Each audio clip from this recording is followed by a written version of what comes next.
afternoon just to engage on these leadership issues. So I would want us to get started, colleagues, as the Prof is joining us. So what we'll do right now, we will then introduce the guests the normal way we do in the TLJ session, and that is going to be led by Maji and his production team. I think, Maji, let us get started for now so that we can save some time.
Maji, please kindly let the Prof in.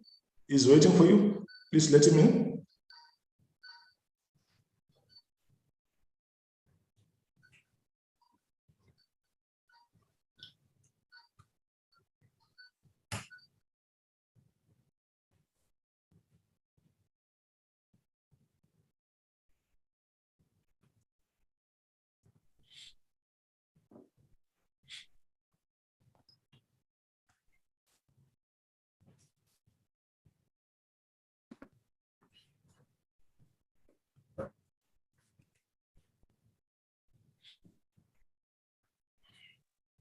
Thank you, Prof. All is well. Maji, over to you.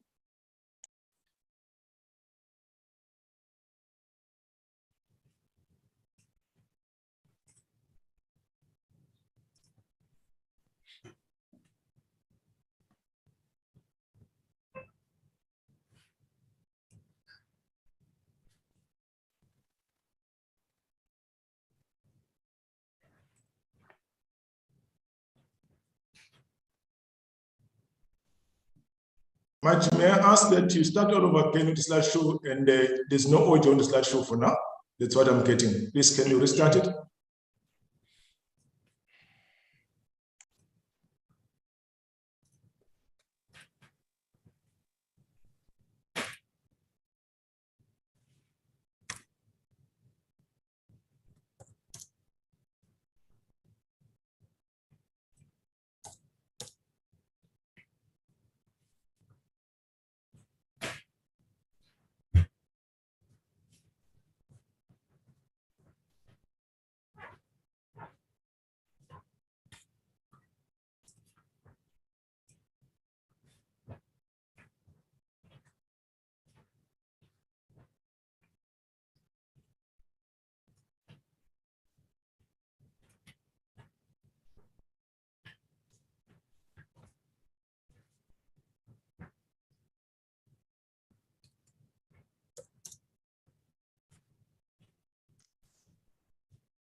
Colleagues, and our coordinator has just been hit by load shedding. So what I will do now, I will ask that we proceed again to each and every one of you. Welcome to the leadership game session with myself, Pat Mazibuko. I am very grateful that you have taken some time just to be with us this afternoon, where we talk about issues that challenge us from a leadership point of view. So colleagues, due to the challenges that we have with load shedding, we're not going to play the slide that has got your profiles. We're just going to move straight to the prof. But before we move straight to the prof, I just want to say, colleagues, today's theme is about the role of leadership in strategic management. It's a very difficult subject, but I think it's going to be interesting because on the platform, we've got thought leaders of note. So I'm looking forward to a great conversation. Colleagues, I have basically coined two quotes that I want to share with you before we move on with the professor.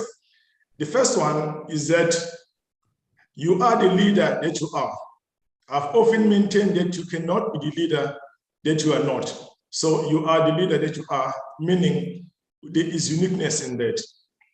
The second quote that I've put together, it goes like this: everything that we do rise and falls in the hands of leadership, be it perfect or imperfect. As for today, ladies and gentlemen, we've got thought leaders on the platform. We will then have a lot of challenging. We'll challenge each other to see how far we can go and educate each other.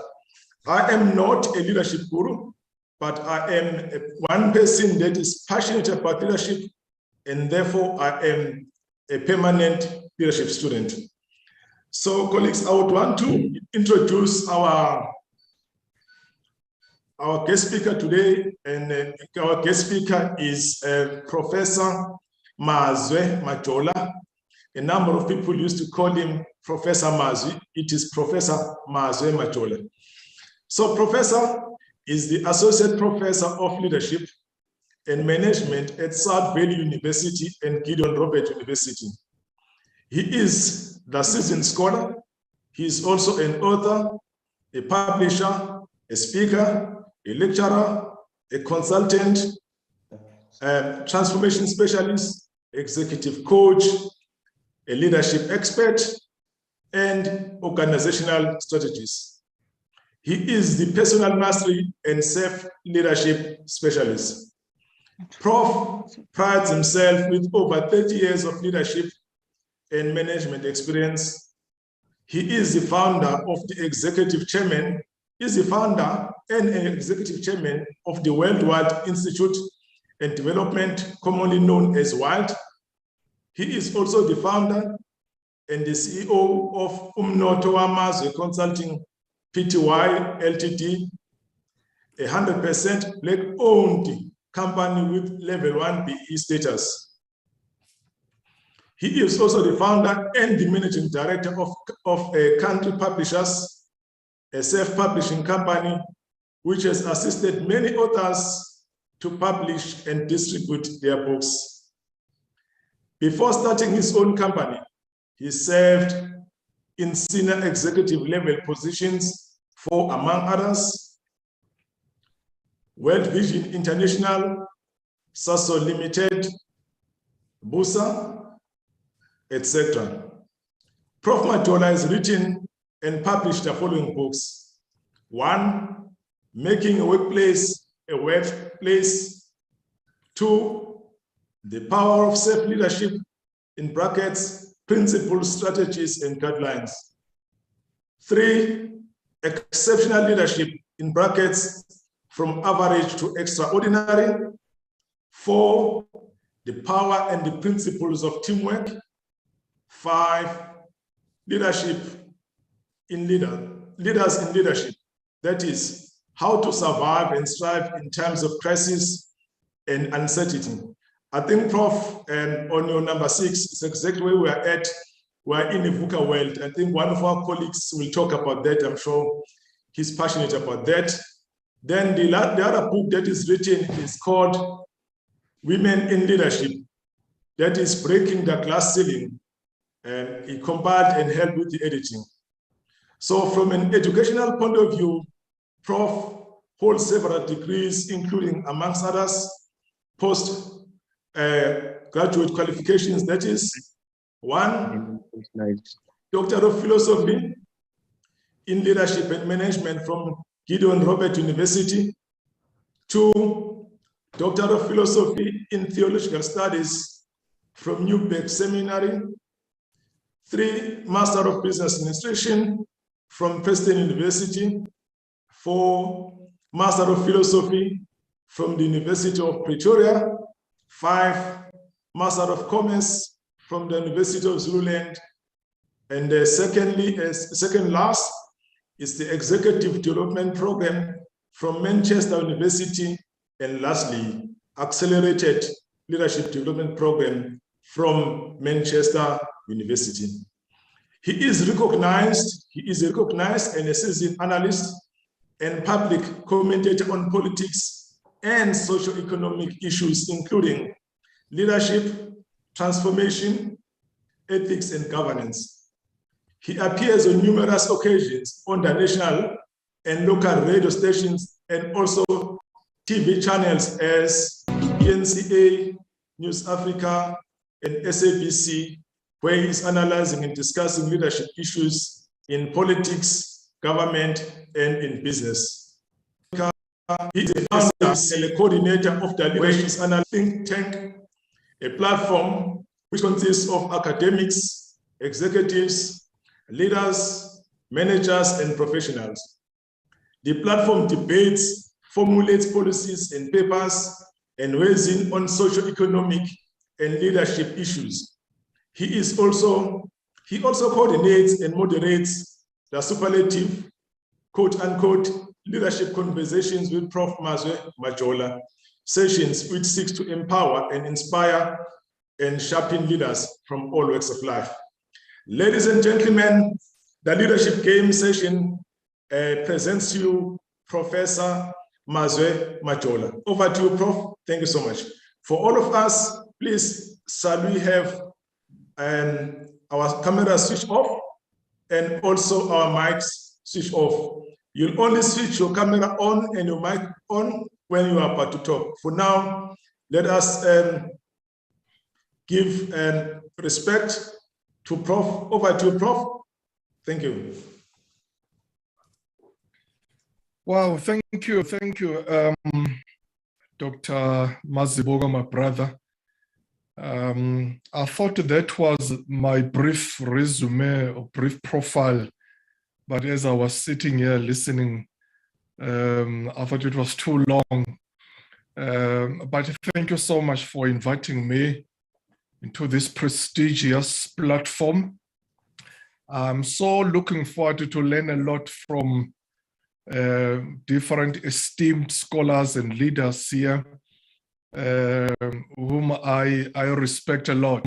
So many people I know in the chat. I thought that was in the call, brief resume, and I'm so looking forward to be empowered by you. Thank you so much.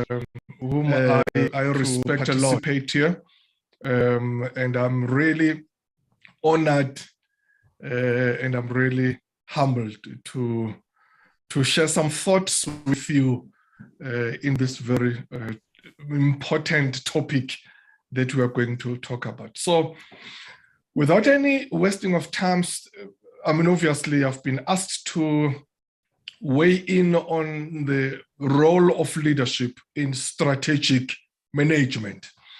And obviously I'll just share some thoughts and I'll hear what colleagues are saying.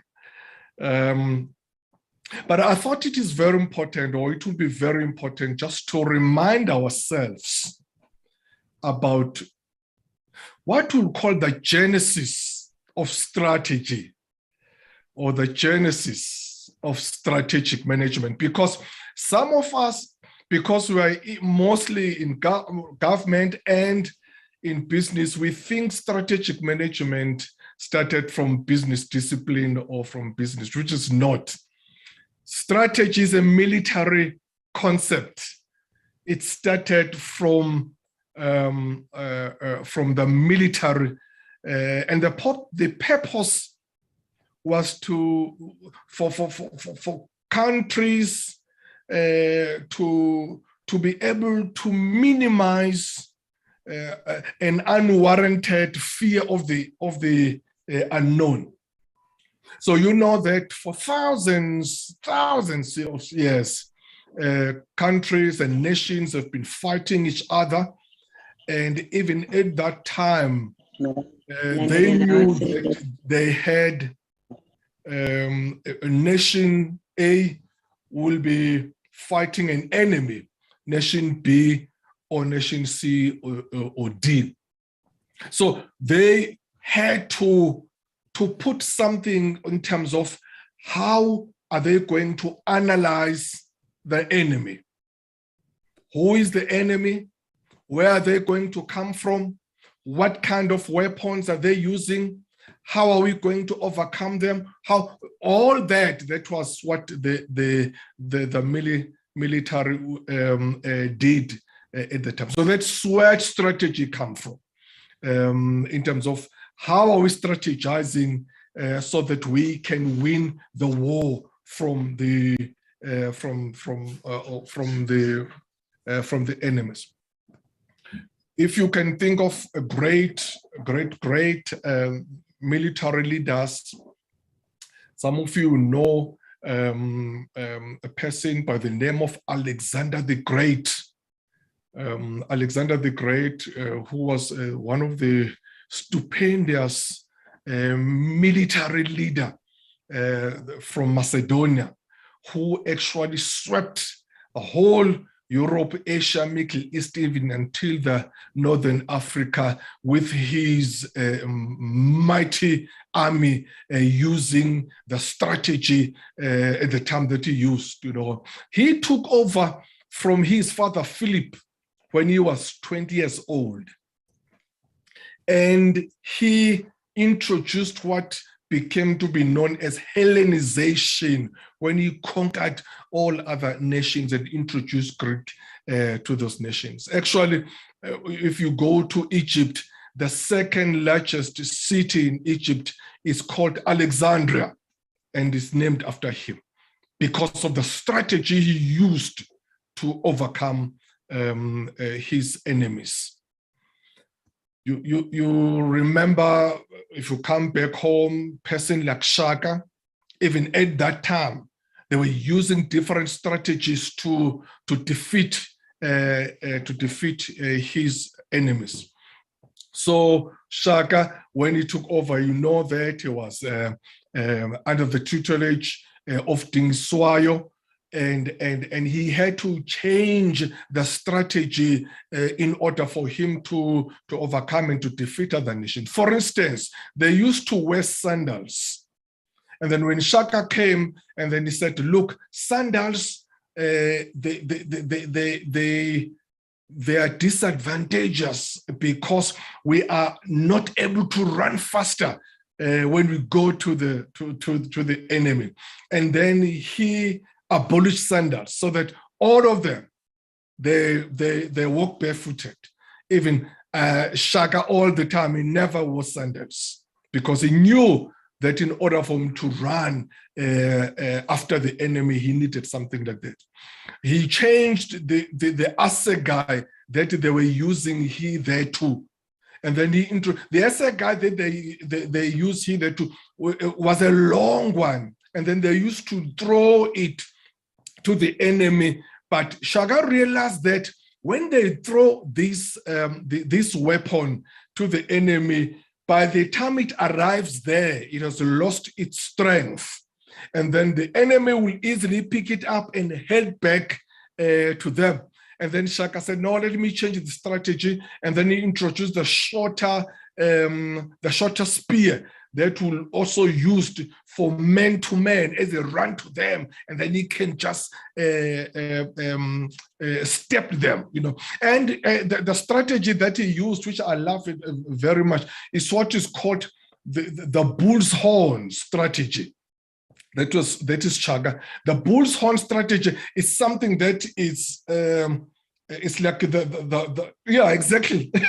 Like the bull's horns is impondo zenkomo, So Shaka said, when we confront the enemy, let others go the other side, and the others go the other side, and others go in the middle, so that the enemy will be focusing on those who are coming to us. They don't know that others will be are coming from the other side. So that is what used to be called the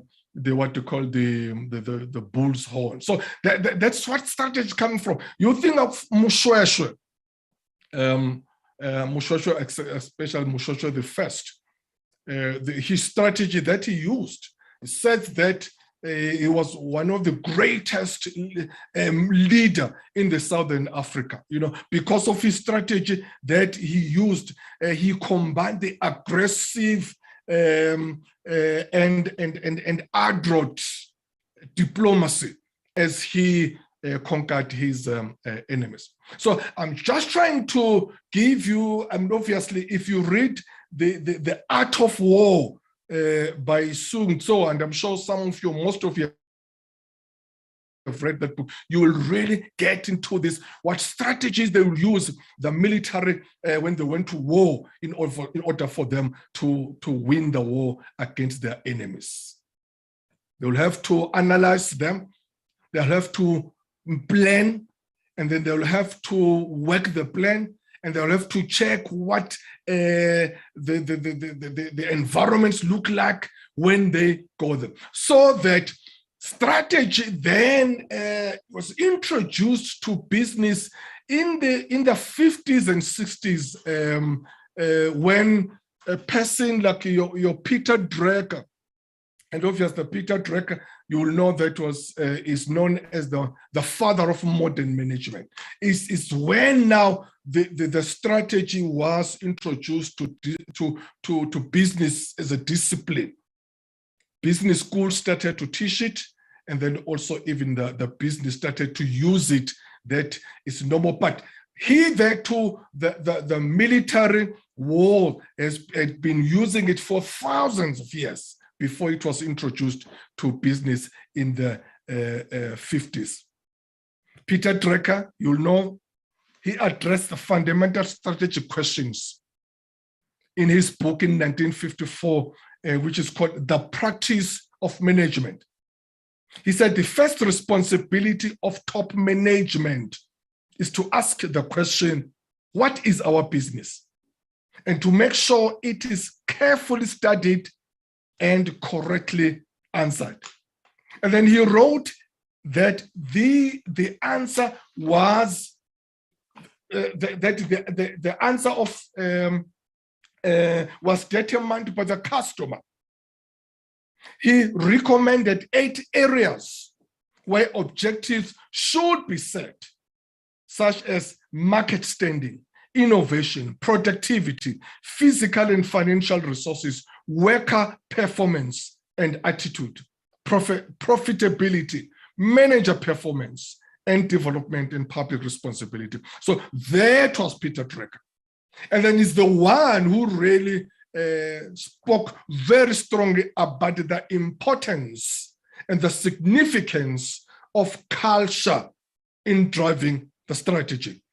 Because he's the one who said culture eats strategy for breakfast. That you can have the best strategy, but if you don't have a good and dynamic culture, that strategy will die. It's important that the strategy is driven by a good culture. So strategy and culture, according to Peter Drucker, was the very, very important thing. Another person around 50s and 60s is Philip Selznick. In his 1957 book, or he initially used the term distinctive competence, and most of you are using that when we're talking about in strategy, we'll talk about our distinctive competence. So the person who originated that term, that concept, is Philip Selznick. When he referred to how the Navy was attempting to differentiate itself from the other services. He also formalized the idea of meshing the organization's internal factors with external environment circumstances. And then Kenneth Andrews perfected that, is the one who introduced what is called SWOT analysis. But there's someone who started it is Philip, or was Philip Snelzek, and then Kenneth Andrews introduced SWOT analysis. And then we've got the guy by the name of Alfred Chandler. Chandler stressed the importance of taking a long-term perspective when looking into the future. In his 1962 groundbreaking work, which is called Strategy and Structure, Chandler showed that a long-term coordinated strategy was necessary to give a company structure, directions, and focus. And then is the person who coined or who introduced this term that is called structure follows strategy. And then SWOT is used all the time in terms of what is it that comes first? Is it structure or is strategy or structure? And then Chandler said that you put strategy first. Once you've got your strategy, then you look at what kind of resources you need, what kind of competencies, and then what kind of structure they're doing. So the structure will follow what you call the strategy, but not vice versa. And then the guy by the name of Bruce Henderson. Bruce Henderson, by the way, is the founder of the Boston Consulting Group. And then he's the one who introduced the concept of the experience curve. And then when Michael Porter, and most of you know Michael Porter came in the 80s. Michael Porter wrote in 1980 that companies have to make choices about their scope and the type of competitive advantage they seek to achieve, whether it will be a lower cost or differentiation. So by the time Michael Porter came in the 80s, all these guys have been really debating the whole concepts of strategy. And then Michael Porter said the idea of strategy targeting particular industries and customers, i.e. competitive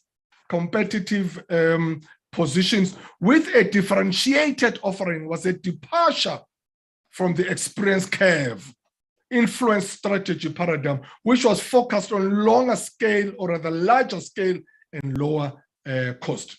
And then in 1985, Porter revised the strategy paradigm, writing that superior performance of the processes and activities performed by organizations as part of their value chain is the foundation of competitive advantage, thereby outlining a process view of strategy.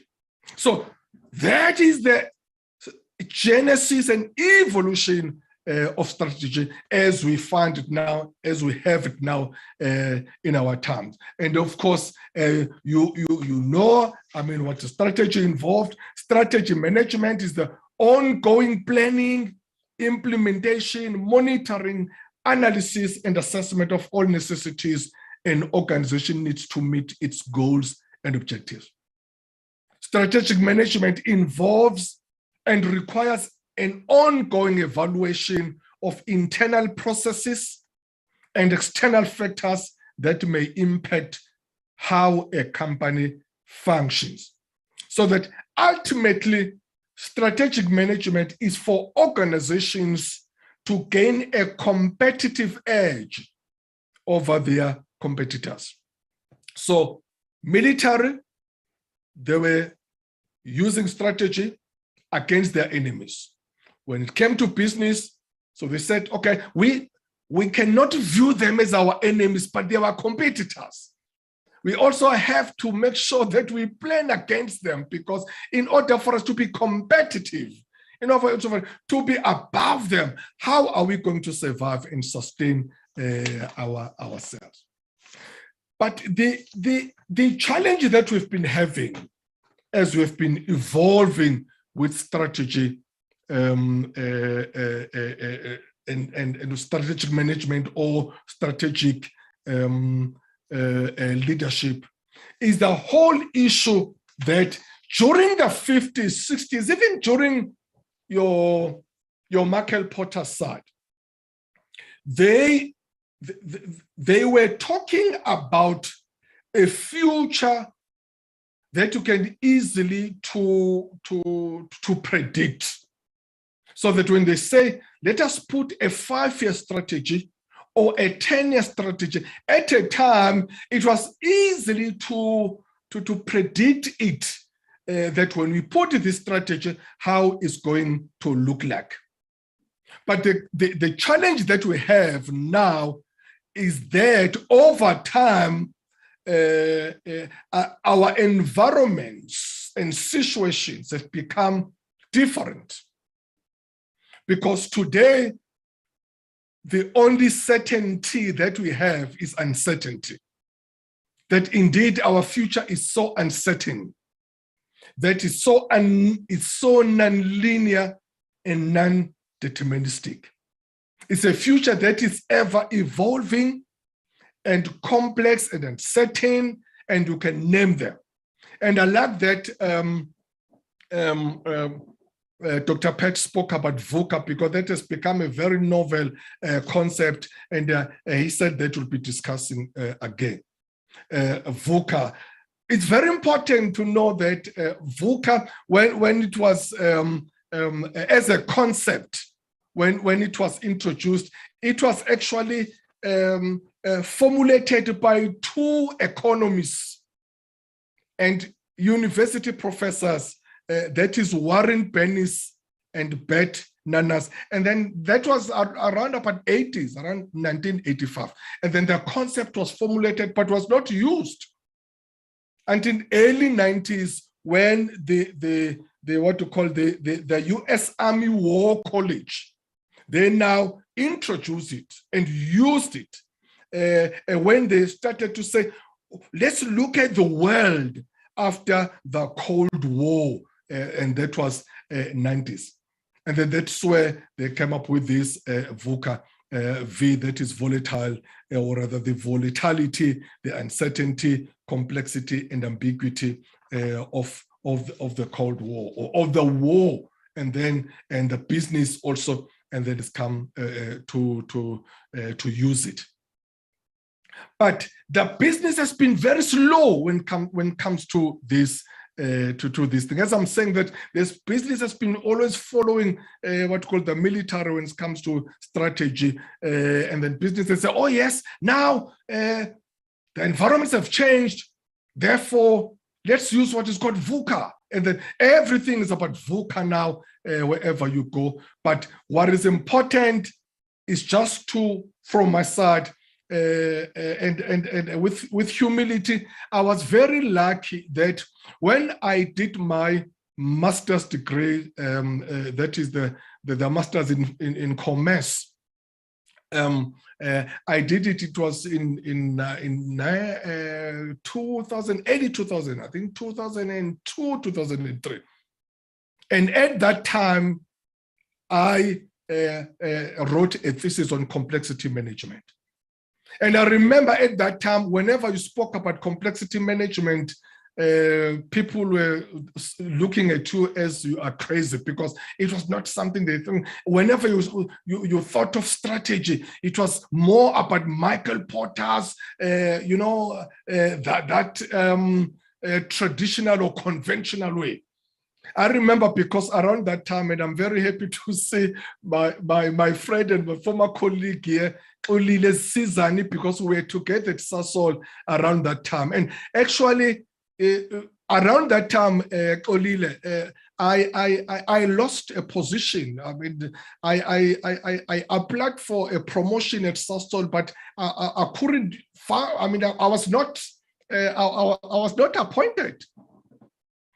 Even though I was recommended by Peter Cox and Trevor Monday, the toppest guys at Sasol at that time, that Mazwe must take that position. But when I went for the interview, as I was talking about strategy, and I was talking about systems thinking, talking about complexity management, that when we do things, we must do like this. And then people, they said, no, Mazwe, we know he's a very philosophical academic, it's not going to go anywhere. Until very recently, when now people realize that the 2008 financial crisis, and then the COVID-19 pandemic, and then recently the Russia Ukraine crisis, here at home, we were very exposed. Our government was caught napping with what happened last year, the July unrest in South Africa, all those things because people are not prepared for crisis. People are not prepared for uncertainties, for volatility, that anything can happen anytime. So we live in a time where we can say what is not known and what is known unknown, because that is the time we are living in. So we live in a time where the known knowns. In other words, that there are things we know. So there are 4 different knowns. The first one is the known knowns, things we know that we know. And then the second one is the known unknowns. We know that there are things that we don't know. And then the third one is the unknown unknowns. That these are the areas we don't know that we don't know. And then the last one is the unknown knowns. The ones we don't know, we know. Which is very, very important as we deal with strategy, we deal with our businesses, we deal with our future, because our future is at that time where we know unknowns, That is why people have been speaking about VUCA, and I subscribe to VUCA. But VUCA says our future and our environment, and or it suggests or presupposes that our future is volatile, uncertain, complex, and ambiguous. That is true. But I argue that it's not only that, but I'm saying our future is characterized by paradox. Because if you are saying that our future is only volatile, uncertain, complex, and ambiguous, so it's like there's nothing that you will know, as I was talking about these known unknowns or unknown unknowns. So I'm arguing that it's more about a paradox of and both instead of either or, so that we live in the future or in times when it's known and unknown. There are certain things that we know about our future or about our environments, but also there are certain things that we don't know. And as we craft strategy, we come from that from the departure. So we live in terms of stability and instability, terms of order and disorder, certainty and uncertainty, predictability and unpredictability. Because I worry if we are only going to say that, no, it's unknown, it's uncertain, it's unstable, it's unpredictable. But yes, it's true, it's like that. But now we are putting ourselves in a corner that, and then that will drive us with fear. And that, it's like we won't know when it's true. But there are other instances where you know. That is why I'm using this paradox. Actually, I'm writing a book now, The Paradox of Leadership, which deals with this thing that they are and in both. That's where we are, what to call the time that we are living in. Now, let me just talk about the role of leadership in strategic management. And as you all know, that strategy and leadership is so intertwined that you cannot separate it. There's no strategy without leadership. And there's no leadership without strategy. Leadership has significant impact on strategic management process. Leadership helps to determine the vision and mission and values of the organization. Leadership serves as a link between the soul and the body of the organization. Leadership role in strategic leadership or in strategic management is like blood and brain. It's so intertwined. In strategic management, a leader performs the various roles, i.e., it introduces, or the leader introduces the environment for change, formulates the vision and strategy. Leadership is responsible to direct the subordinates to perform the organizational task effectively. It is the responsibility of leadership to motivate and inspire the peoples in the organization to work jointly so that the organization's vision can be translated into reality. Leaders perform the common tasks in the strategy making and executing process. Leaders develop a strategic vision and mission. They set goals and objectives, craft the strategies, execute it, and then evaluate the performance. Those are leaders who do that or who must be doing that. The responsibility for growth and performance lies within leadership. Leaders give direction. Leadership plays a very important role in order to form and reinforce a strategy. So as you can see, that leadership is very important. It is to inspire, influence, motivate, encourage, guide others to participate in a common effort. Leadership is a very important in strategy. It plays a significant role. Without leadership, the strategy will not go anywhere. I just want to conclude now with what I've also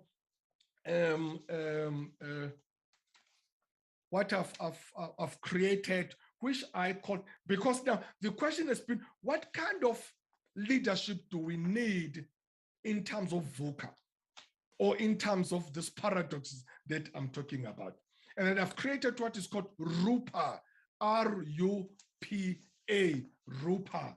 And it just goes like VUCA, but this one, the theory that I've created, it's RUPA, to say that during crisis, during uncertainty, during unpredictability, during these challenges and problems, what kind of leaders will emerge and will stop? So the RUPA model, R stands for resilience. That in terms of crisis, as I said, that the crisis we'll remember is a recent one, the COVID-19 one. When COVID-19 came, you'll remember what happened to people. Our leaders, particularly in South Africa, they were caught napping. And then we lost so many people. We lost so many things, jobs, properties, everything. So you need resilience in terms of that. Because as a leader, how do you keep going during that time? Because resilience simply means it's the ability to bounce back in terms of difficulties, or when you've fallen, and then to come back. And then the cousin of resilience is tenacity, to make sure that you can do it. So we need resilient leaders who will stand and who will withstand crisis during our time. And then U of RUPA stands for upstanding. We'll need upstanding leaders, leaders with character, leaders with integrity, leaders with who are values-driven. Because I always argue when I teach and even when I coach that competence is very important, ladies and gentlemen. But competence without character is dead, because competence will take you up and character will keep you up. Without character, you'll go nowhere. I can count many leaders, even in our country, very competent leaders who performed very well, but who went down not because of their performance, but because of character or lack thereof. So we need upstanding leaders. Character and competence, it's like a shield and a spear. When you go to the war, when the soldier goes to the war, carries a shield and a spear. So your competence is your spear. It's when you attack with your competence. And your character is your shield. You attack and you defend yourself. Without character, many leaders will not make it. And P of RUPA stands for positivity. During the crisis, during uncertainty, during challenges, during difficult times, people are despondent. People feel so low.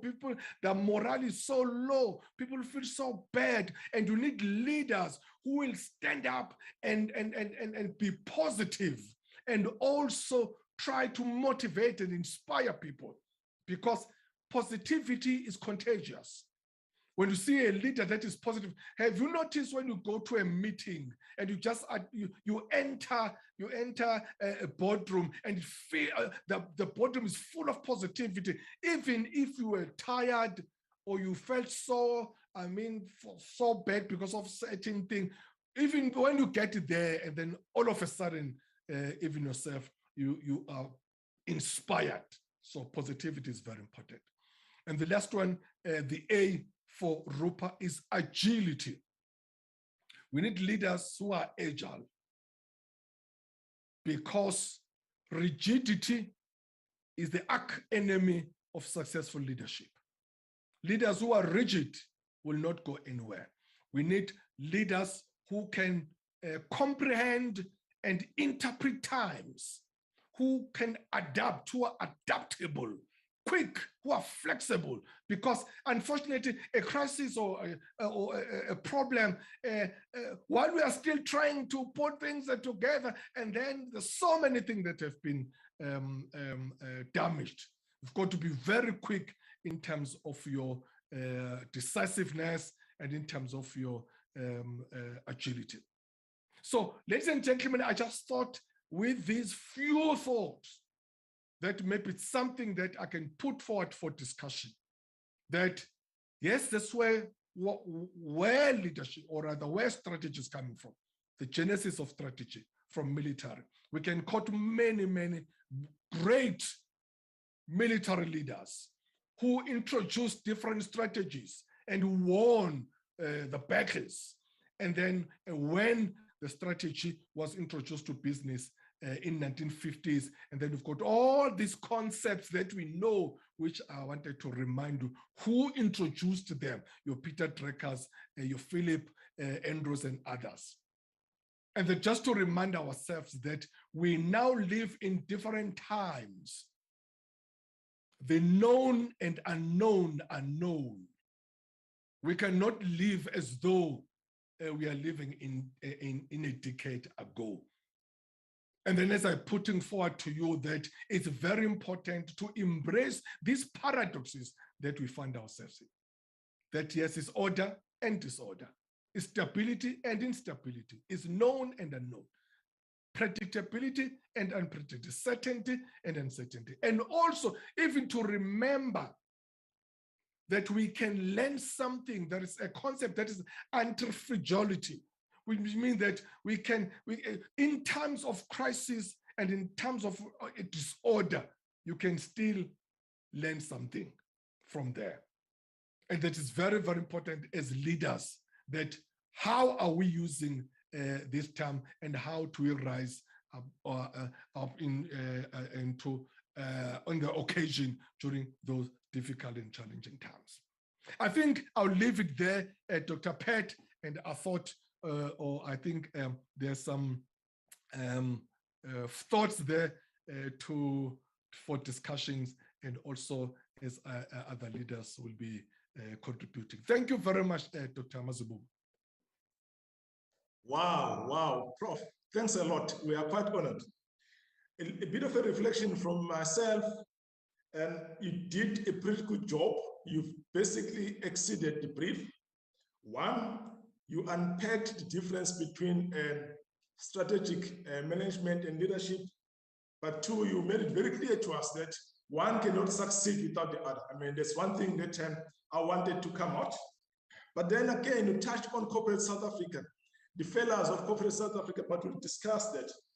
And, you know, I would want, as we bring in the panelists and also engaging you, to also get a sense whether or not what are the lead indicators that will tell us that things are going pear-shaped in the absence of one from the other.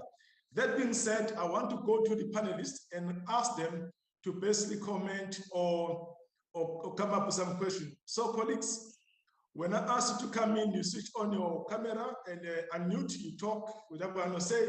So I'm going to start off with Tembane. Tembane, please come in, sir. Have your say on the issues of the day. Tembane? Thank you, Mr. Mazibuko. My lighting may be bad because I'm also being hit by load shedding. Good afternoon, colleagues. I'm not sure if I'm clear. Yeah, you are clear, Tembane. Quite clear, thanks. Okay, yeah.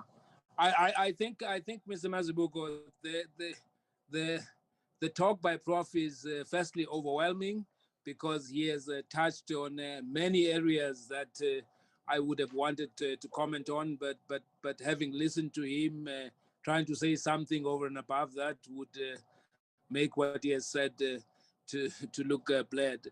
But I run a trading company that for the last 6 years, it's been the only trading company. And I ran it because I had this vision that at a certain point, we would have to have traders of electricity and not only rely on Eskom and the municipalities to do that. And that is one of the things that Prof said, that if you have a strategy, you understand where you want to go to, and you understand what your business is, then you have 9/10 of the solution to what you are looking for. But having said that, I also must accept that times, I mean, the times that we're living in now, the level of unpredictability is at that point that when we used to think that we can only think of black swan events or an event that only happens once, we have seen many events that have happened. COVID-19, the war in Russia, and many other things have really changed the way that we have to think. What we have to say, and what Prof said, which is true, is that one thing we can be sure of is that what is going to stay is the uncertainty.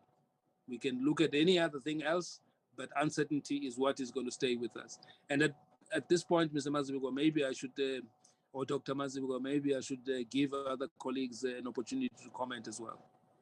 No, thank you so much, Tembane. Thanks for input. Shall we then go to Professor Tombela? Mahlobo, come in, Victor.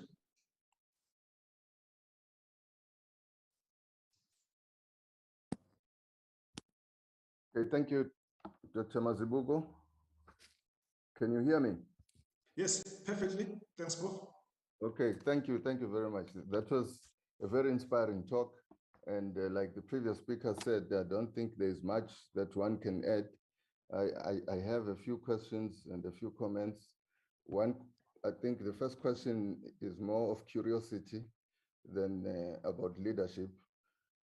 When Prof talked about Shaka's strategy and he indicated the horns, I don't know whether it was deliberate. His hands were more like the Angola horns. No. I'm not sure whether that was a coincidence or it's speaking to leadership with farms. Okay, anyway. And secondly, I think the other curiosity is to you, Dr. Mazibuko, why you call this forum the leadership game. You know, I've played many games, And as you know, in games, you can play badly and still win.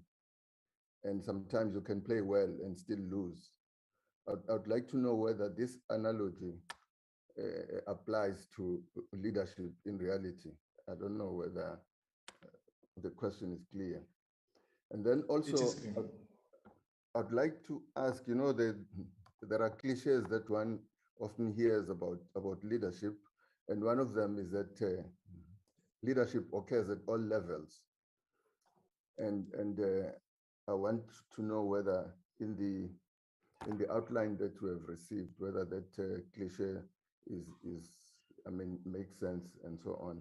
But from a personal experience, when I was in junior management and I was a junior worker, one thing that inspired me about strategy when I was not in top leadership was when the executive leader at the time said to us, when he presented the vision and the strategy, said, if you don't see yourself in this vision, if you don't see where you add value, you need a meeting with me or with your senior manager, because it's important to have the buy-in of everybody and have the understanding of everybody. I think it was Peter Drucker who also made that example and said, you know, after asking a couple of workers, some said, I'm just mixing cement, and others said this and that. But the person that impressed him was the one who said, we are building a cathedral.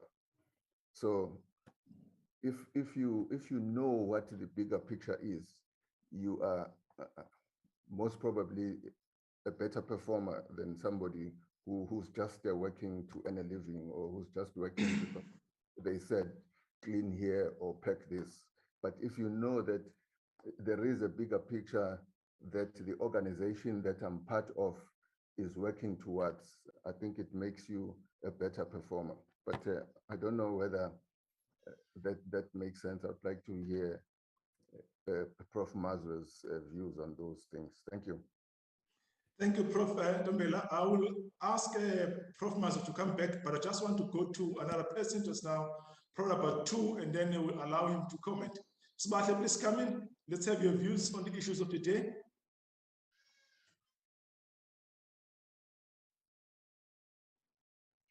Colleagues, can you hear me? Yeah, we can hear you. Is it not echoing? There's a lot of echo so far. Let me try. Because you have two devices on. Yes, we've got two devices on. Yeah, okay. Smartly come in. Okay, how is that now? Perfect.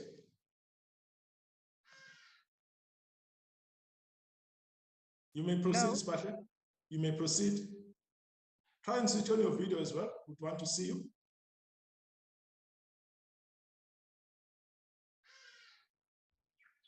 Sorry, Dr. Mazibuko, while she's setting up. Yes. Yeah. So you're not, Troy, please come in while she's setting up. Well, you're not recording the session. It is being recorded. It is live on Facebook and on YouTube. Thank you. Thank you so much. Smarty, please come in.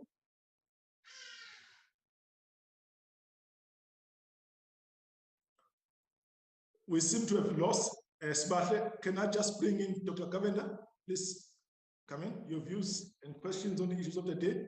We'll then go to Smarty after you. Yes. Good afternoon, everyone. And thank you, Dr. Mazibuko, for this platform. You know, it's a Saturday afternoon, and I know people have different commitments, but such a platform is so important, especially in the current times in our country. And I really appreciate and I'm grateful for the opportunity to contribute to this discussion. I'm very pleased, and a big thank you to Prof. Majola, Mkunu, Gama for such an outstanding and excellent presentation and an unpacking of the real leadership issues and how we should be approaching it in our country.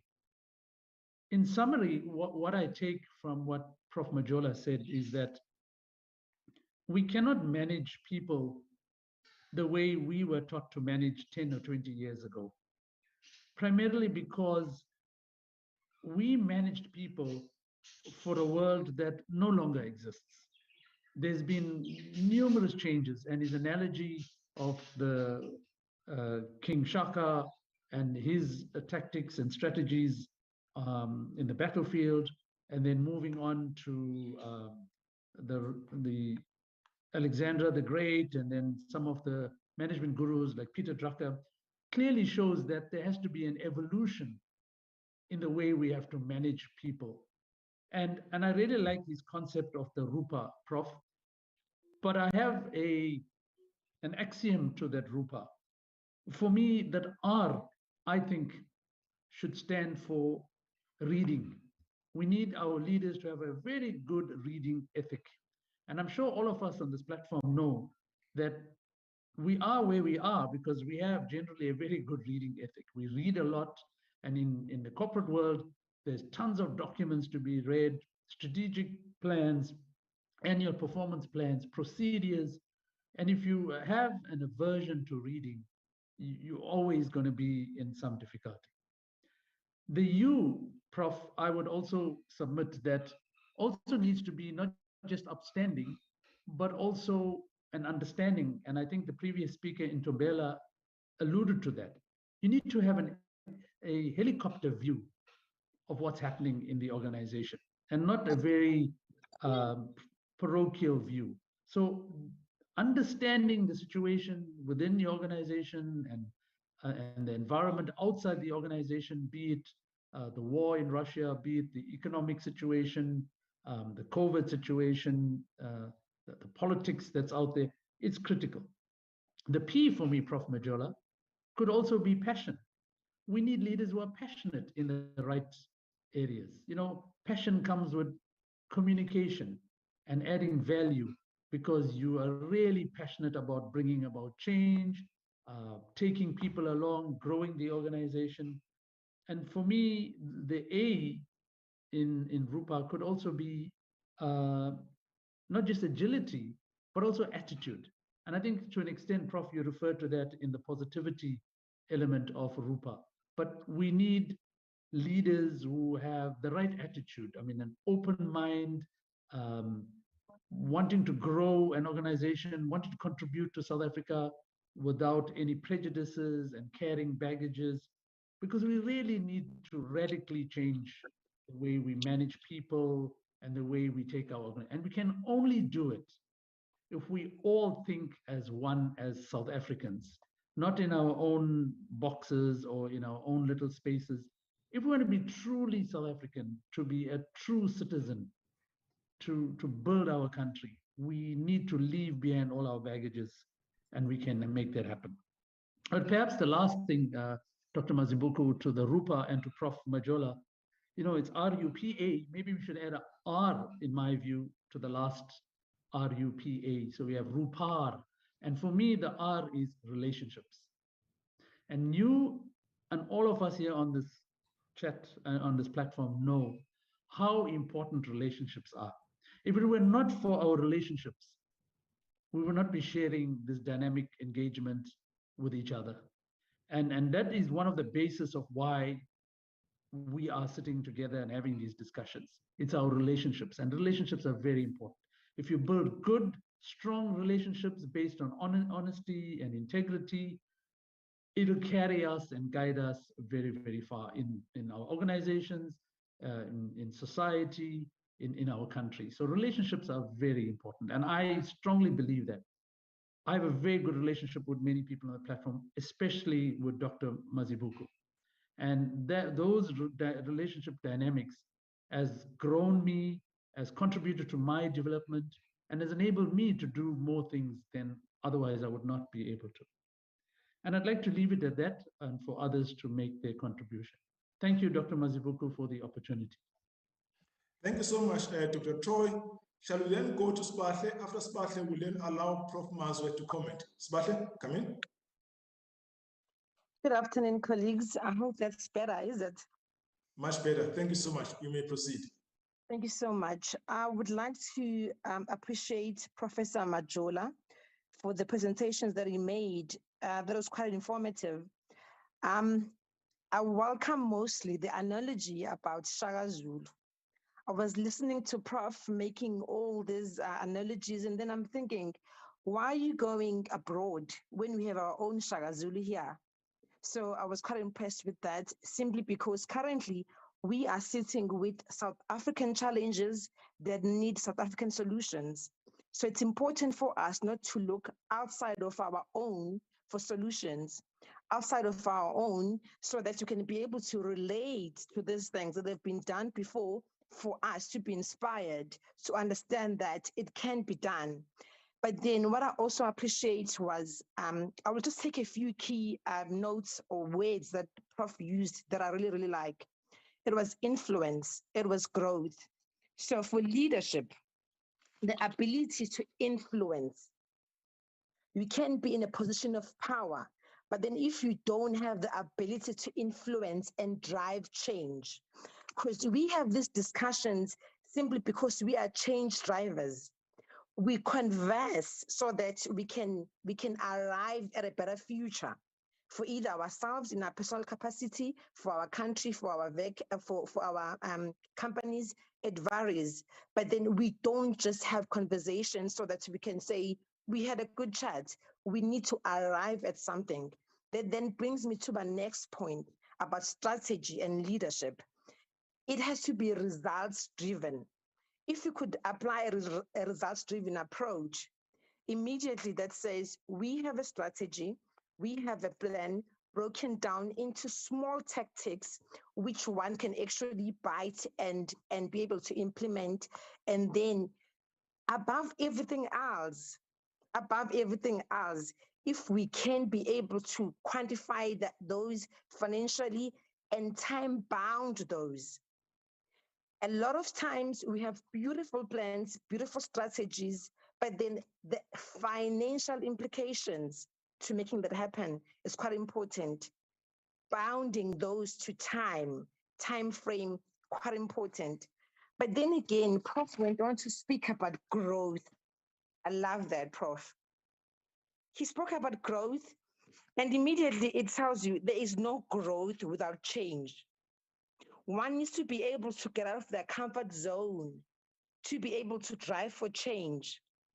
But then again, Prof, you spoke about RUPA and the kind of leaders that we need, the kind of leaders that South Africa needs. Currently, we're facing a crisis. We all know, I will not be going back into explaining what I'm talking about. It's a crisis in many, many different disciplines. But then now, for us to be able to make a difference, do we raise these leaders? Are leaders born? Are leaders made? What's our take? Are leaders raised? I work in an educational sector environment. So this is very important for me to look into the kind of education, our education system. Is it conducive for us to raise leaders, thought leaders, strategic leaders? Colleagues, I can go on and on forever. I was fortunate that I was invited to be a part of this topic, which I'm really passionate about. So I really have quite a lot of things that could just go on forever. And then another one, last one, please. Culture. Prof, you made reference to culture. Culture will obviously say, let's make this a way of life.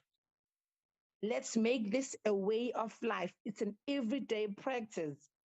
But then can we relate? Can we find ourselves in this big, beautiful picture that we are painting as our desired outcome, desired future?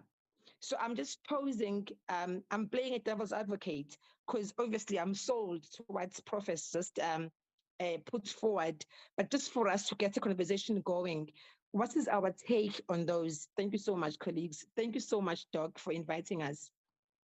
Thank you so much, Spartle. Shall we then go to Prof Majola and ask him to give some color on what my panelists have raised?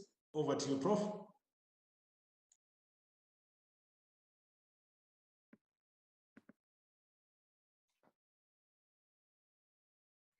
Wow, thank you. Thanks, colleagues, and thanks, Doc. Yeah, I mean, always nice to learn. I mean, I always say whenever we meet, in this fashion. We are here to learn and to unlearn and to relearn. And thank you so much, really, for your thoughts and your comments. Prof. Ntombela, when speaking about the Shaka's bull's horns, yes, I was tempted to use the Ankole cattle because I've been so fascinated with the horns, really. And you can imagine if Shaka was here and looking at that cattle, because obvious, as you know, that it's coming from Uganda. So he would have said, really, when we attend to them, let us draw closer, closer to them. But definitely there was no pala references in that. So Prof. Ntombela also referred to leadership as occurring to all levels. I subscribe to that. And I would say, obvious, as a leader, you've got to be very, as you're speaking, as you spoke about agility and adaptability, that you've got to be adaptable. You've got to comprehend and read and interpret times and environments. There are times when you've got to lead from the front as a leader. Like, I'm sure you know those V-shaped birds. They're called, others are called Canadian geese. They go like there's one that is leading them, and all others, they follow the one. They create a V shape. It's so interesting whenever you see these birds, because whenever the leader goes down and they all fall, there is a pattern and there's a rhythm. You'll never see the other one goes there, the other one. They always look up ahead, and they see which one or the leader, where is it taking us, and then it says that whenever the leader is tired, he draws back, and then another one takes, and the shape is always there. The rhythm is not interrupted. So leading, there's a time when the leader must lead from the front, but also there's a time when the leader must lead from the back. You know, and we must just push them, look at them, and we just observe, and we just guide, and we just give direction. You cannot all the time be up front, because as a leader, remember that also you are there to learn and to observe and to check what others are doing. And there's a time when the leader must lead from the top. Someone has spoken about a panorama view. I think it was Dr. Governor, when a leader must lead, and it's normally called the bird's eye view. So you are on top, you are just checking down there. But also there's a time when a leader must lead from within. And then I call that the worm's eye view. So when we are within, the worm goes, it's not like a bird. The bird just on top looking down, but the worm is with them, and then it's going like this. So when we are practicing a worm's eye view, it's like what we call leadership by walking around or understanding people, understanding the dynamics, the challenges. You are there, because it is said that if you're practicing a leadership by walking around, it's easier. What Governor spoke about, which I'll be coming to it just now, because I also subscribe very important, building relationship. The relationships are built when the leader goes to people, and then we are then getting to know people. So that is when we are walking like a worm, walking to them. So it's all round, really. So you are reading the terms. It's like that small animal that changes colors, the chameleon. So you become a chameleon leader. You adapt to different situations. You adapt to environments. I call that chameleon leadership. The ability to adapt to different situations. And then coming to Dr. Troy Govender, thanks very much, my brother. I'll call that RUPA redefined, and I like it, and I'm going to use it. And I will quote you that I developed RUPA and then Dr. Govender added some sort, because you're right, definitely. I mean, the R of RUPA, I mean, can stand for or should or may stand for reading. I always say great leaders are great learners. You know, if you're a leader and you don't learn, you'll be obsolete immediately. And I always say leadership, it's a journey. We always learn all the time. Actually, I always tell people that if you are lazy to learn, you must stop leadership.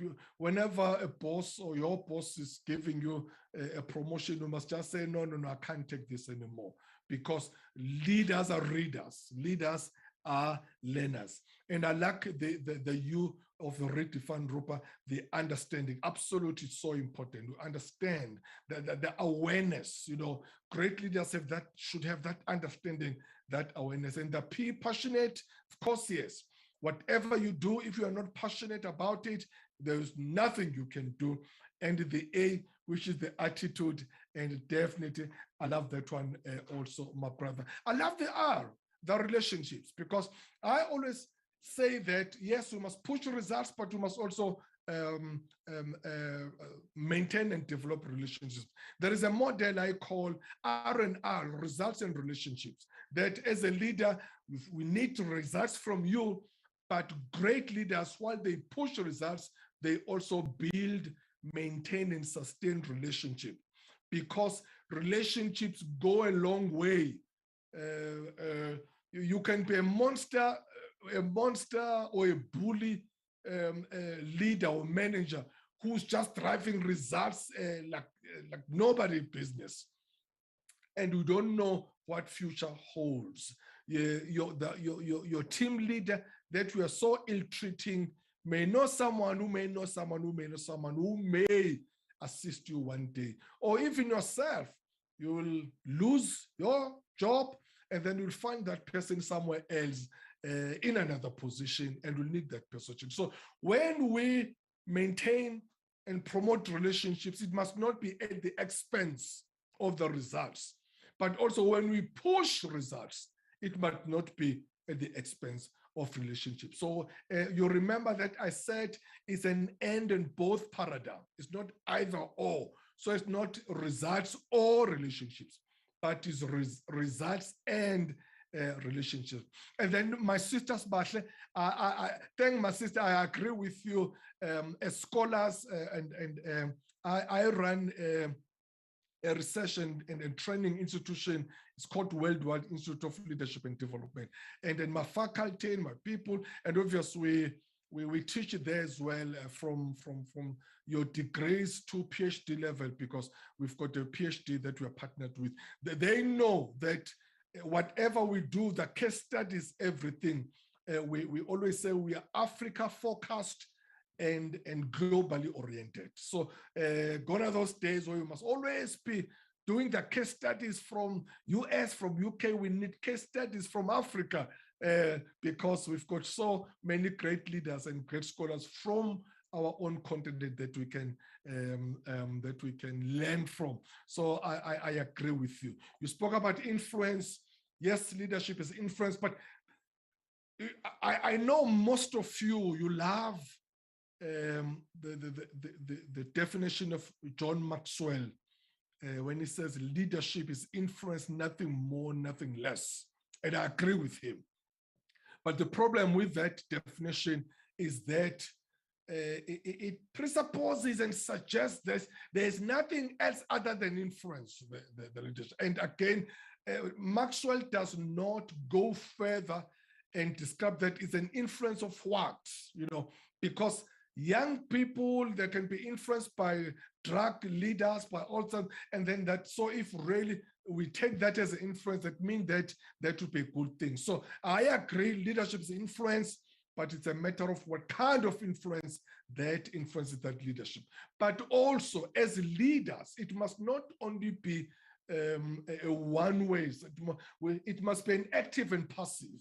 So we influence our team members and our followers, but we must learn and accept to be influenced as well, because as leaders, as I've said, that we learn and learn and relearn. So unfortunately, leaders, they think that they're the only one who influences or influence, and that they cannot be influenced. So leadership is about humility. You've got to know and always remember that you cannot know everything. So there'll always be those unknown unknowns even from yourself. So as a leader, you've got to develop that known unknowns, that as a person, I know that there are certain things that I don't know. And then when you do that, you'll always be willing to learn from others. Spoke about growth, yes, I agree with you. And then spoke about culture, as we said earlier on, that Peter Drucker said, culture eats strategy, that you've got to develop that dynamic culture in your organization. If you have unhealthy and dysfunctional culture, that limit growth in the organization, because that unhealthiness and that toxicity and that dysfunctionality, it's always, leaders will always, find themselves spending time dealing with their toxicity. We know with what is happening in our country right now, the governing party, which is the ANC, that's exactly what is happening there.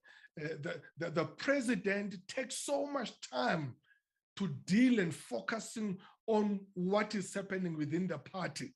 And sometimes he forgets that he's the president of the country as well, because of the toxicity that is inside there, because of the factionalism and because of all that infighting within the party. Can we imagine if ANC was a very healthy organization, any leader that takes over there, where would we be as a country?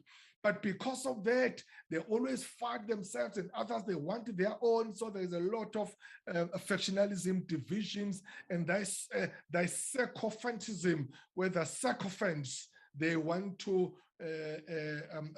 support their leader at the expense of others. So culture is very important in any organization. Thanks, Dr. Pat. Thank you very much. Thank you so much. Welcome, Tandiwe. Let's go now to Zanele, and after Zanele, we'll then go to Sister Portia Maluleke, and then go to Mr. X. In that order, Zanele, come in. Thank you very much, Dr. Mazibuko. Can you hear me? Perfect. You may proceed. Thank you very much. I would like to appreciate you for inviting us in this outstanding forum. And I would like to thank Prof. Majola. Sure, this is an extraordinary presentation. What I take out and what influenced me the most is the way he's so conversant with the subject, the way he is so fluent. He brings the building blocks of the game clearly, and it shows that they are applied, they are analyzed, then they are back conceptualized and reviewed and made ready, So I really love his insights that he shared in just under an hour. So what I took out of his insights is, first and foremost, the art and science of this game, which is the role of leadership. I took out the agility, the resilience. In other words, while we're flexible and adaptable, we are still resilient for a long term. It's not a play that does not have the results, or a play for the short term, but it means if there's complexity and the need for change, we change. I took out a lot from Prof. Majola. Thank you very much. I do have my questions. I think he deserves some questions. He has to answer some questions. One of the questions that I have is if he could give us the examples, because I can know he knows all these things from tip of his fingers. If Prof, you can give us examples of the unknown knowns. Those 4 knowns for me, I found them very fascinating and very helping in terms of navigating this complex world, as the other prof was saying just now, that leadership, then it is clear that is not the same as it was some 20 years ago. So I realized that understanding these 4 categories of knowns, unknowns, and all of that is going to help us navigate. So my question is, if you can please give us the examples of the unknown knowns. Why that one fascinates me the most is because I can see that those are areas of strengths that we are not aware of, maybe in an organization or in a particular system. So I would like an example of that. And also, number 2, maybe some guidelines around navigating the unknown, because obviously it's unknown, but I think the way I listen to you, I'm already suspecting you've got some fingertips guidelines on the unknown. And why all of this stands out for me is the fact that the need for leadership is so great to be in the game like this, where these things are spelled out in just a short space of time, and this kind of knowledge. I'm going to give you an example now. It reminds me of what I experienced this week. I introduced my teenage children, a boy and a girl, into that 12-piece board game.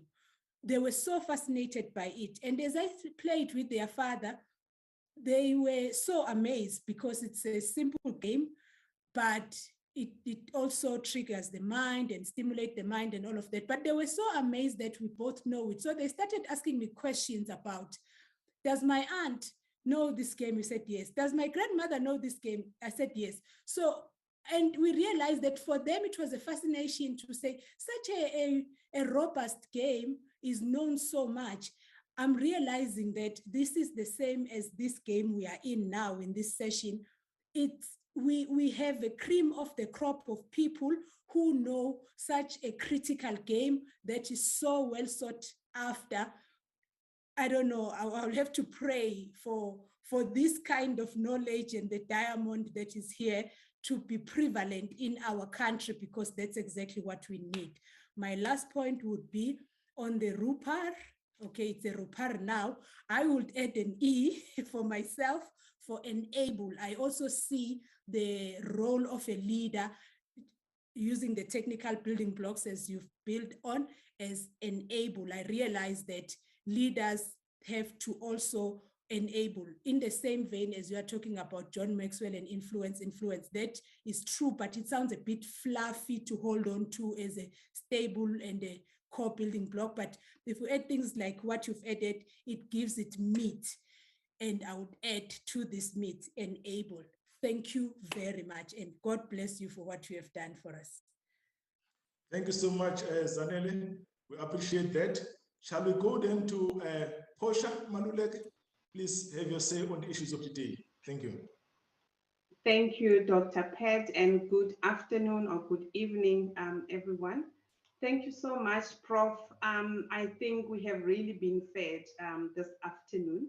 There's quite a lot that I've taken in, but I think some of the colleagues have already covered some of the items that I wanted to talk to, so I will only just touch on those that I think maybe might be my own unique experience. I think I liked what resonated with me is when you said that the customer actually defines the business that you are in. So I found myself asking, how would my customer define my business? You know, the picture that I have about what I do and what we do, would the customer define it the same? So I think that's definitely food for thought on my side.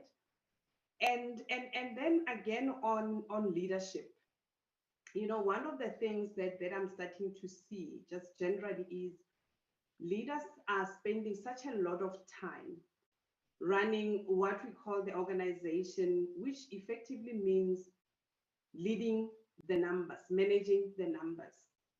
And I'm of a view that leadership is about leading people, which means, and one of the phrases that I always like is, if you take care of the people will take care of the organization. But I'm starting to see a trend where companies are more pushing numbers as opposed to really looking into the people that are supposed to be driving out that numbers. So I think maybe you can, just from your own observation, maybe talk to that as, around why do you see that trend starting to come through.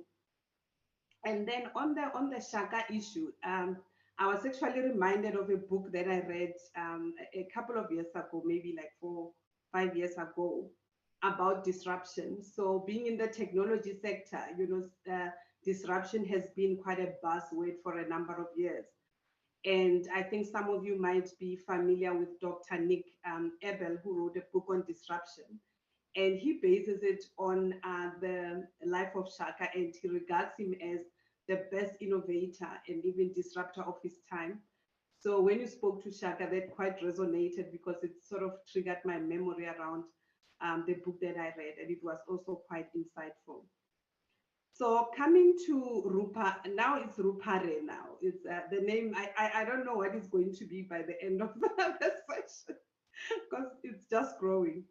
So I think the one thing, and maybe this is really where I have a question, Prof, is on sustainability. And just by way of background, if you look at COVID, that was one of those, I mean, if you want to talk VUCA, I don't think any leader has experienced anything of the same magnitude. And I think very quickly, some organizations managed to adapt so that they can prevail, and others, as we know, unfortunately, some businesses had to close down, etc. So if you start looking at that and you look at where we are now in 2022, where we see majority of leaders wanting to go back to 2020, 2019, what would you say are some of the, what would you regard as the reason for that, where we now want to go back to what used to be familiar? We can no longer say it's familiar because we've been living differently for 2 years, but there is this drive now to go back to how life used to be, instead of leveraging the gains, that we've seen in the past 2 years. If we look at technology, for example, a lot of organizations had to put in a lot of money to invest in the technology to enable them to function.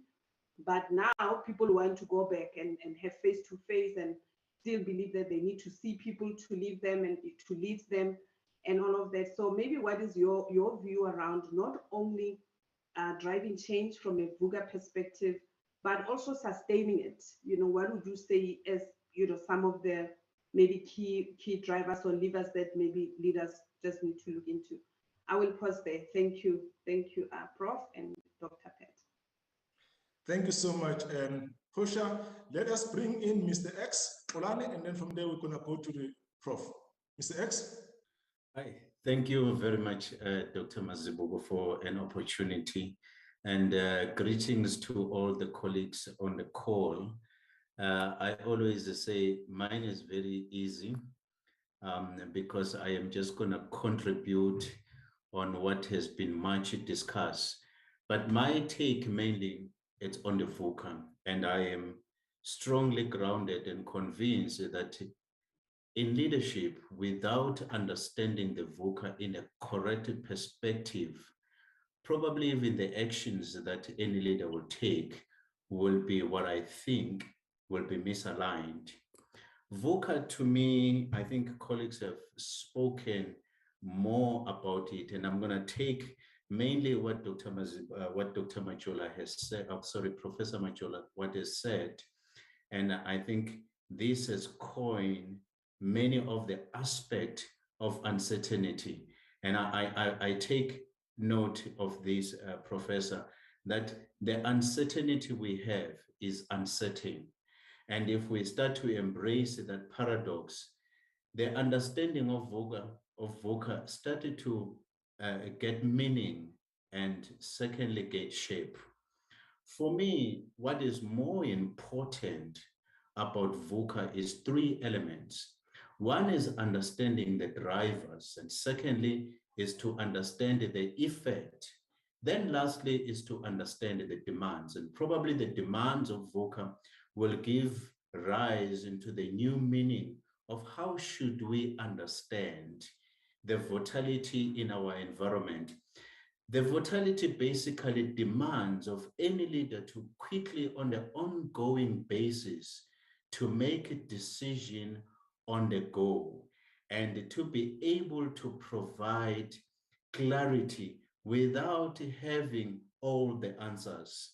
When you are faced with uncertainty, the environment will demand of you to have a quick action, to take action without having a surety of anything. And I'm going to coin down into the old saying that you cannot wait until all the T's are crossed and all the I's are dotted. To me, it becomes more relevant of the VUCA environment, because VUCA is basically an ever-changing environment that leaders needed to respond to. The complexity that we face, the ever-changing dynamics, they are now linked into many interdependencies like never before. You face an environment that you are unfamiliar, the environment that is outside of your expertise. However, as a leader, you need to understand, and I will break down in my own view that the drivers of change, one thing that as leaders, we need to consistently and on the ongoing basis coin in our mind that what is the driver for this change? What is the nature of the change? What are the dynamics of change? What is the rate of change? Why is that important? Because you want to understand what is the impact, what are the effects of this kind of changes, what are the risks that is imposed into the business. Then this is going to give rise into something that is very important, in my opinion, is to have the vision, to be able to take a correct action. Without understanding the effect and without understanding the nature of the change and the dynamics without that change, the speed and the rate of change, probably even the vision that will be crafted, won't be able to address the current issues that the organization is facing. And when I con on the uncertainty is to be able to unpredict the unpredictable, to be able to know that we're going to face the unknown. And how do we plan? Should we face the unknown? Are we going to freeze? And I think one of the colleagues said the government was caught sleeping during the COVID. And my biggest fear, colleagues, is that with all the crises, because crises are opportunities, my biggest fear is the wasted opportunity, the wasted crisis. When we face crises and we do not take the learnings out of those crises, is when we have the wasted crisis. Then in order for us in an uncertain environment, we need to understand what direction is this going. We have to be able to analyze those drivers and be able to collect data that will lead us into a certain understanding. And many leaders, they lack understanding in the case or in a situation where uncertainty prevails. They do not have a wider view. They do not have a different perspectives about the situation. And it did coin a certain definition now for the VUCA. The first V to me in a VUCA will be now reinterpreted that when volatility arises, you need to have a vision. When uncertainty arises, you need to have an understanding. When complexity takes place, we need to have clarity, key focus, the flexibility in our planning, the creativity in our activity. Now, to me, complexity should be paired with clarity. And the last one in the VUCA, the A, ambiguity. I will say, I think this has been spoken widely, and I could not add any more value. It's about agility. It's about decision making. It's about to be able to understand and to stay in the cause of action. This is how I will coin down the VUCA to me. I think key thing that has been spoken about the environment, and what I want to add, when they talk about reading, that communication is very important, and communication will stem out of understanding, be able to read the environment. Maybe for me, reading will go further than being able to go through the material, but being able to analyze and understand the situation, be able to understand the disaster. When COVID happened, and many of the people, they thought that lockdown is the tool to stop COVID, but lockdown was the tool that should be enable the government to prepare for reaction. And when we constantly have lockdown, you kind of like question yourself, have we not prepared enough? How much preparation do we need to do? Did we understand the kind of preparation that we should have in the first place? I'm going to close, maybe colleagues, for my VUCA. My VUCA will be about vision, understanding, clarity, and agility. In the environment where we are hit with pandemic, when there is war in distant countries, but that have got significant impact in our own lives. When you've got floods, I think when we look at the environment, the global change, the climate change, in KZN, we did not have such a frequency of flood. How do we understand even the pattern, that rate of change? How do we plan? How do we change our system? Every disaster brings an opportunity. And in an actual fact, every crisis is an opportunity. And when we as leaders, and when leaders do not understand and do not perceive the crisis in a correct perspective, you will see the actions that have been taken, not focusing on the long-term view of the changes that need to be taken. Thank you very much, Dr. Mazibuko. That will be my contribution under the topic. Thank you so much, Nonkosi. Prof, before I come to you, let me bring in Dr. Bongani Mabizela, and after Dr. Bongani Mabizela, we'll then come back to you to give us some color. Over to you, Dr. Bongs.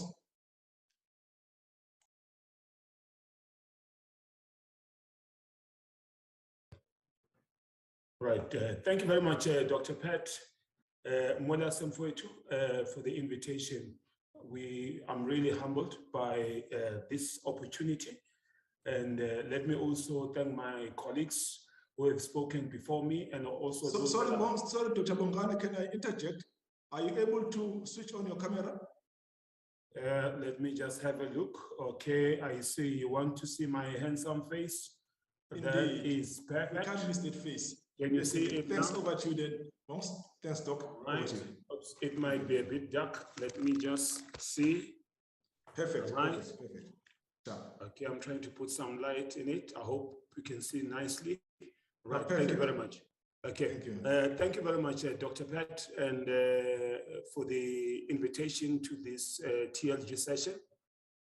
I really appreciate every time that I get involved in this section, in these sessions, and interacting with esteemed guests and colleagues in the topic of leadership, which I'm very passionate about as well.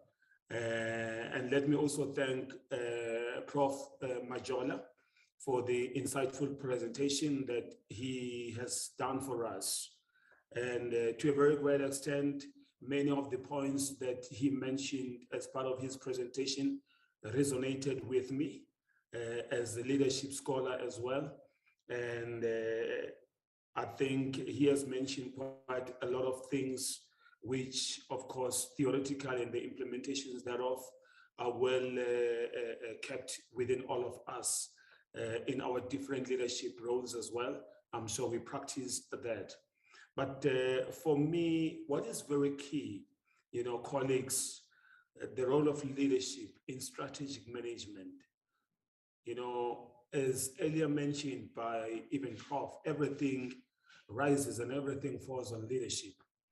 And leadership in strategic management, amongst other things, it has to be visionary, and it has to have a foresight, having a vision of seeing things, before they even happen. And that is part of very important role of, leadership in strategic management. It has to, of course, give hope, encourage, inspire and motivate as well.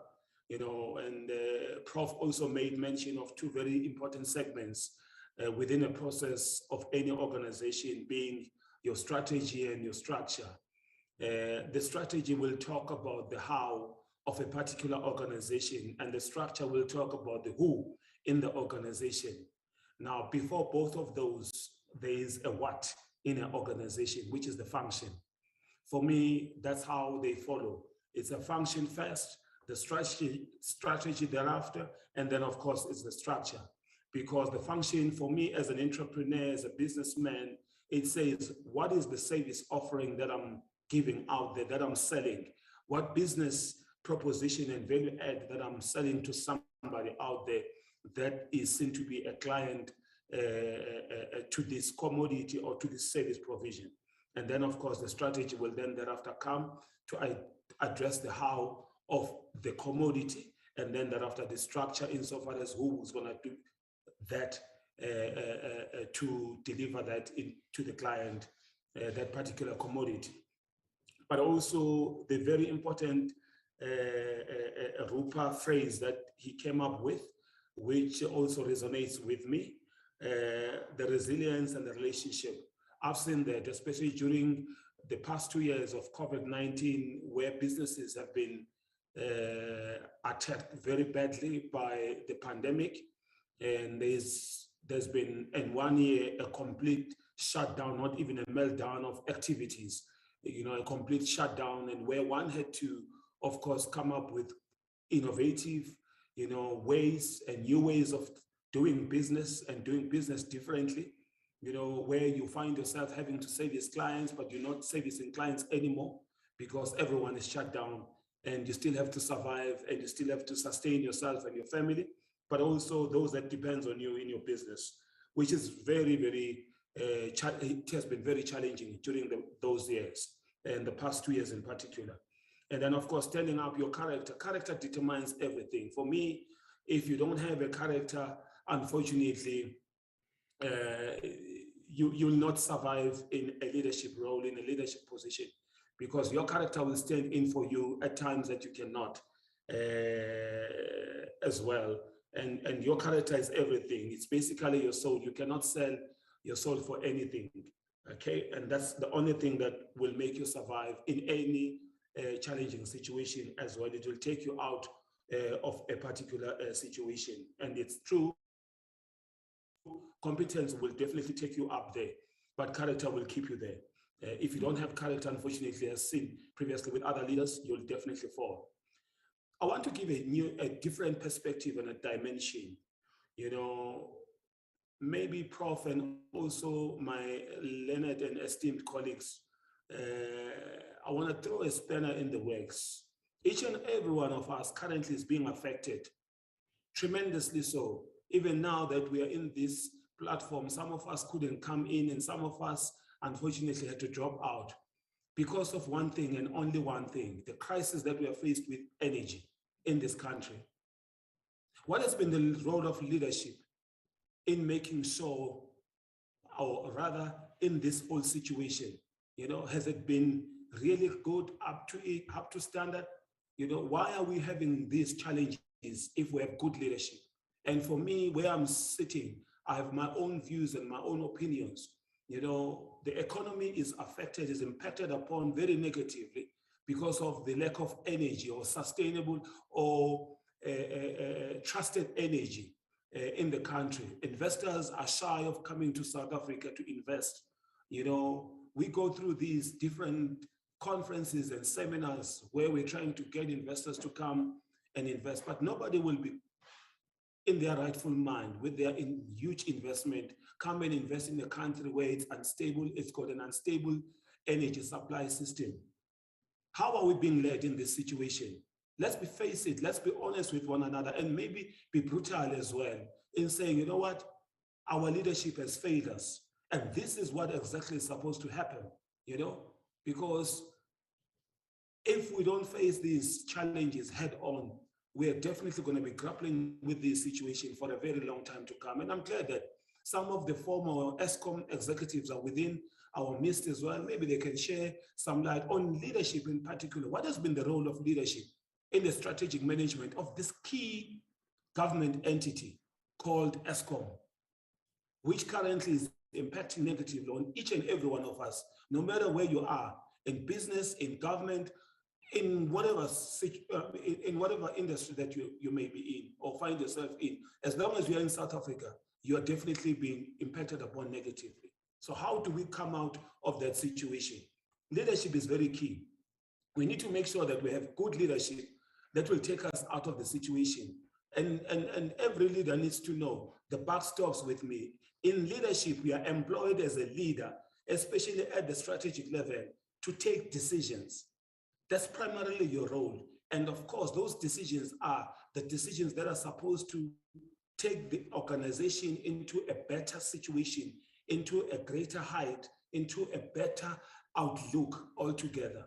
You know, that's what a leader is supposed to do. You are employed to take decisions. There is a production team, but yours is to drive the strategy of the organization.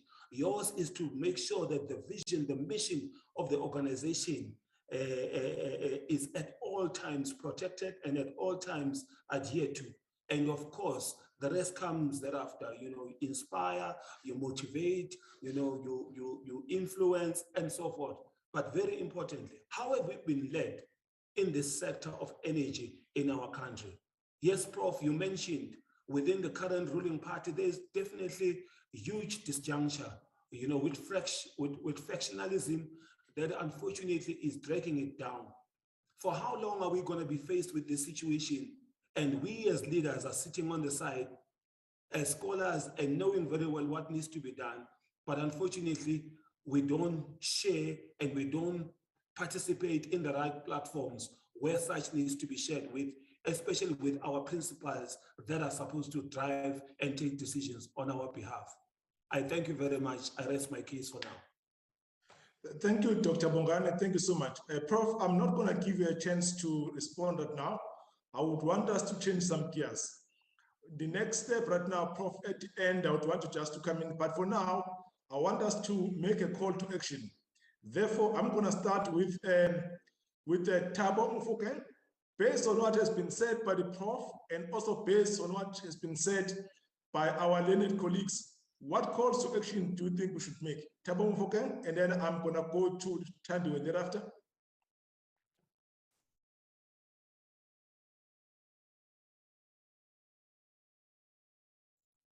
Thank you, Mazibuko.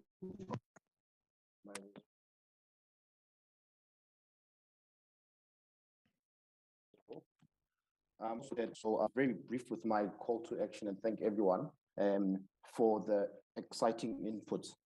I think that insofar as the call to action, I've got a few points that I believe would augment and speak to the role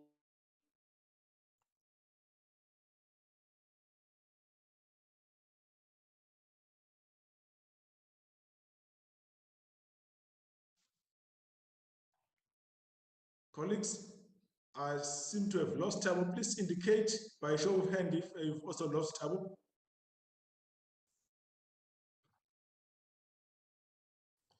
Yeah, we've lost Thabo. Yeah, here was formed with the shield. Leaders need to get into the Zola Bad or get into the Gado, get into the taxi, get into the bus to understand the context of what is happening. within their organizations, within the spaces that they operate in. Very important, so that when they do provide strategic leadership and management, they are not doing so from the perspective of not having understood what the underlying and root causes are. Where there is no strategy, where there is no vision, we are doomed. And so I really want to adopt the theme around having a very firm and structured vision for your organization, for the space that you operate in. Because I think as the Prof mentioned, the theme of structure following strategy has to always prevail in any of the organizations that we operate in. I think the last one, and I think the RUPA does give us some good direction. You know, every day we are at war. Every day we face the different challenges. And it is so important that we take heed as boards, as directors of companies, insofar as who do we actually put on that driver's seat. So the call to action there really is ensure that as a board, as a directorship, please put competent people with character into the driver's seat. So I think let me stop there, Dr. Mazibuko, with those particular inputs. And perhaps as a quick question, if I may, and I know we're out of time in a way, is that on the theme of structure following strategy, if Professor were to be given a seat in a round table discussion with some of the leaders in government in the following faculties: governance, finance, and energy, what would be the key nuggets that he would unpack or deliver to that roundtable discussion? Thank you, Doctor. Thank you so much, Thabo. Please, Prof, note those issues that have been raised. Shall we then go to Tandiwe Kambule? From Tandiwe, we'll then go to Kolani. Please, Tandiwe, come in. Thank you, Dr. Pett. Good evening, colleagues, and thanks to the guest speaker, Prof. Majola. I do apologize, colleagues. I did join late. For some reason, I thought we were starting at 6:30. So when I was doing my final prep, I then saw that we had already started, but I could not miss the session. I think it's very important, and I'm grateful, Dr. Pett, for you arranging these sessions. I think leadership is the bedrock of society. If leaders are not coming to the fore and leading, everything fails in society.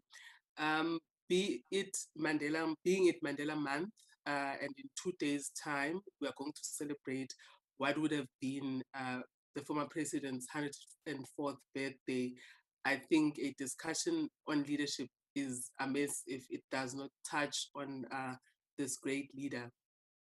Without a doubt, Madiba was a visionary who saw a big picture and was able to define and communicate it effectively. Although he didn't come up with the phrase the Rainbow Nation, we were all clear about what he wanted for this country. And it was also not only in how he communicated it, but also consistent in his actions as well. He was a powerful force. Whether you had met him or not, we all felt that we had known Madiba. He was inclusive, which is something that people don't always associate with Shaka Zulu. I heard one of the colleagues talking about Shaka Zulu. For him to build a nation, he had to be inclusive. And I think people always focus on Shaka Zulu, the warrior, but they don't talk about the nation builder. Madiba was positive, patient, and humble. he was focused, and most importantly, he was not afraid to decide. Even if the common view in society differed from his, he was very courageous, I think, which also touches on Shaka Zulu. So a leader has got to have courage. You know, leaders don't always have to make popular decisions, but they have to make decisions that align with the vision that everyone is trying to get to. The other thing I wanted to touch on was on integrity and ethics. I think when you come up with a strategy, there's a lot of analysis. You know, organizations look at their strengths and weaknesses. You look at what is going on in your industry. And it's very important that I think leaders need to be able to be honest and make, you know, tough and right decisions. I was looking at, you know, if as a leader, you don't make a decision or whatever action you take, maybe let me paraphrase it, whatever action you take as a leader is actually a decision. So if as a leader, you do not decide, you ignore feedback, it has implications. And I think we would have seen with Nokia, there was a video a year ago or so that was doing the rounds where they were showing the leadership crying, saying, you know, we did everything right. We did not do anything wrong, but forgetting that, you know, being effective operationally is not necessarily strategy. But also at the same time, I think issues of ethics, when you have information and you take a decision that is not ethical, you know, that also has implications. I think we saw with Volkswagen, they had the emissions scandal. They made a bad decision, and that costed that company 31.3 billion euros. And also at the same time, we have seen when leaders act the right way. There's a company called BioNTech that early on in the COVID pandemic decided, given their skills and knowledge, and also the trends that they were seeing, to come up to start working on the COVID vaccine. And also they realized as well that given their size, they won't be able to reach all of us quickly. They have to partner with Pfizer. So I think that's the kind of leadership we require, leaders who do the right and ethical things. And then also on the importance of a strategy having continuity, and also for continuous development of that strategy, those two things being mutually reinforcing each other. You know, that as a leader, you are almost like a teacher. You have to teach your strategy. Your strategy does not necessarily change every day. It must continue. We don't choose our customers every day or choose the markets every day in which we're going to work in. But there must be some kind of continuity. The expectation that as leaders, you know, you must be teachers as well. You must be able to teach. Your people must know your strategy, whether you are there or not, and be able to take it forward. And also, you know, comparing that with, you know, being dissatisfied as a leader continuously so that you are able to improve. We look in technology, especially where, you know, leaders are no longer aligning to that old way of thinking where we say if something works, don't mess with it. But you see leaders like Elon Musk, you know, Mark Zuckerberg, Jeff Bezos, if it works, they want to make it better, and they want to make it better for less. So maybe if the professor can touch on that, you know, continuity and continuous development when it comes to strategy. And lastly, on my side, leadership is fundamentally about getting people to rally around a vision. All of us, almost all of us today, we work for organizations, we belong to organizations, we get services from organizations. Having successful organization is important for the effective functioning of society. My question to the professor is the relationship between strong leaders and strong strategies. Where does he see that? It does a strong strategy happen because we've got strong leadership? Can a strong leadership exist with a weak strategy? Thank you. Thank you so much, Tandiwe, and again, welcome. Let us go finally to Olile Sizani. I'm not quite sure whether we have Uba Budlangamanda and also Pastor Dlamini. Are you online? Okay. In the absence of that, shall we go straight to Holiday Season? Over to you, players. Thank you, Mhlekazi. I hope you can hear me. All protocol observed, and thank you very much for a good presentation. I just want to touch on three things that I think are brought to my attention by the statement that the professor made around the link between strategy and leadership. And I want to almost outlay this from just thinking about what is leadership. I mean, there are several definitions, but for me, leadership is about facilitating individual efforts. It's about influencing individuals to agree on what needs to be done and then doing it. Now, in that facilitation, in that influencing, you talk about consulting people, collaborating with people, creating partnerships. There was talk about relationships, communication. All of that is really trying to understand and get everyone to buy into what needs to be done. And once that understanding is done, then the leader's responsibility is about creating the vision and making sure that that vision is inspiring.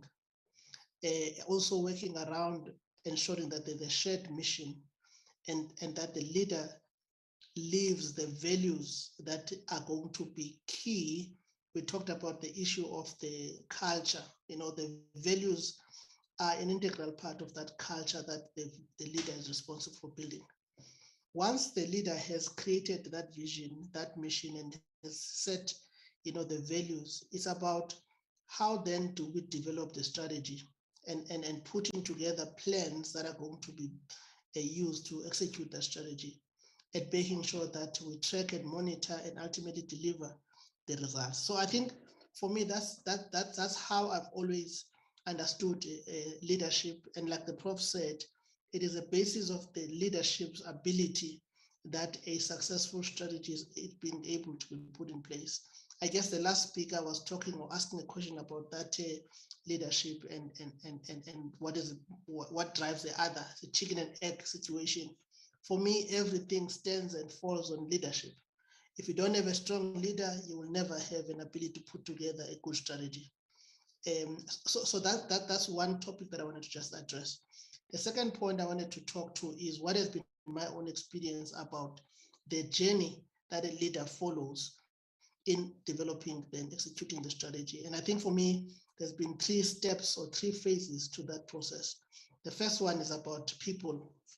And what do I mean by people? I think any leader needs to take the time and effort to surround themselves, identify and surround themselves with the right people. No leader would be able to successfully deliver or put together a strategy if the people around them, around the leader, are not strong individuals. What do I mean by strong? I'm talking about people that are strategic thinkers, people that have a sense of being operational, people that have a belief in high performance culture, people that are functional experts, people that have a high level of business acumen, change agents. We've been talking a lot about the VUCA world here. So we need a leader to surround and pick people that have a high tolerance for change and ambiguity, which is essentially the world that we find ourselves today. People that are focused on customers, are focused on ensuring that there's a high level of standard that is set from an ethics, from operational standards, from all aspects of an organization in this case. You need a leader that is able to pick up the right people that are going to have those characteristics. Gone are the days where leaders want to surround themselves with the so-called yes men and yes women, because that really isn't how change is going to be effected going forward. It's important that leaders are comfortable, for me, with their skin and are able to surround themselves with people that are even better than them. I mean, any leader who still wants to be surrounded by people that he is better than, I think he misses out on an opportunity to learn. So I think that's the first phase of this journey of how a leader goes through a strategy development process. One is about identifying the right people. Secondly is then creating with those right people a culture of high performance. Once you can have systems and processes, you look at how you deal with your customers, you look at how you develop and improve your people, you look at how you drive efficiency and optimize system, you begin to create an environment where you are able to improve your being as an organization. And then for me, it is then the third phase that is about how do we then grow this organization, which means that what is the right strategy that we should be adopting to take this organization to the next level. So if you take that journey, for me, the call to action is therefore, how do you then develop the strategy? What are the pillars or approaches that you can take to put together a strategy? And there are several ways, in my experience, that one can use to actually put together the strategy. But the one approach that I've always found to be very effective in how I think about developing a strategy for an organization, one is about, or the first step of that 5-step process is essentially about where are we today? And this is really scanning the market, understanding the dynamics and the issues around the market, the uncertainties, the opportunities. The Prof talked about SWOT analysis and all these other tools that one can use to get an appreciation, objectively analyzing where we are today. It's important because if you have an appreciation of that, we can then look at where could we go? What are the options that an organization has at its disposal in order for it to pursue the strategy that it wants to pursue? And the third step of that process is then making a choice. Out of these options that you have been able to identify, which choices are you going, which options are you going to select?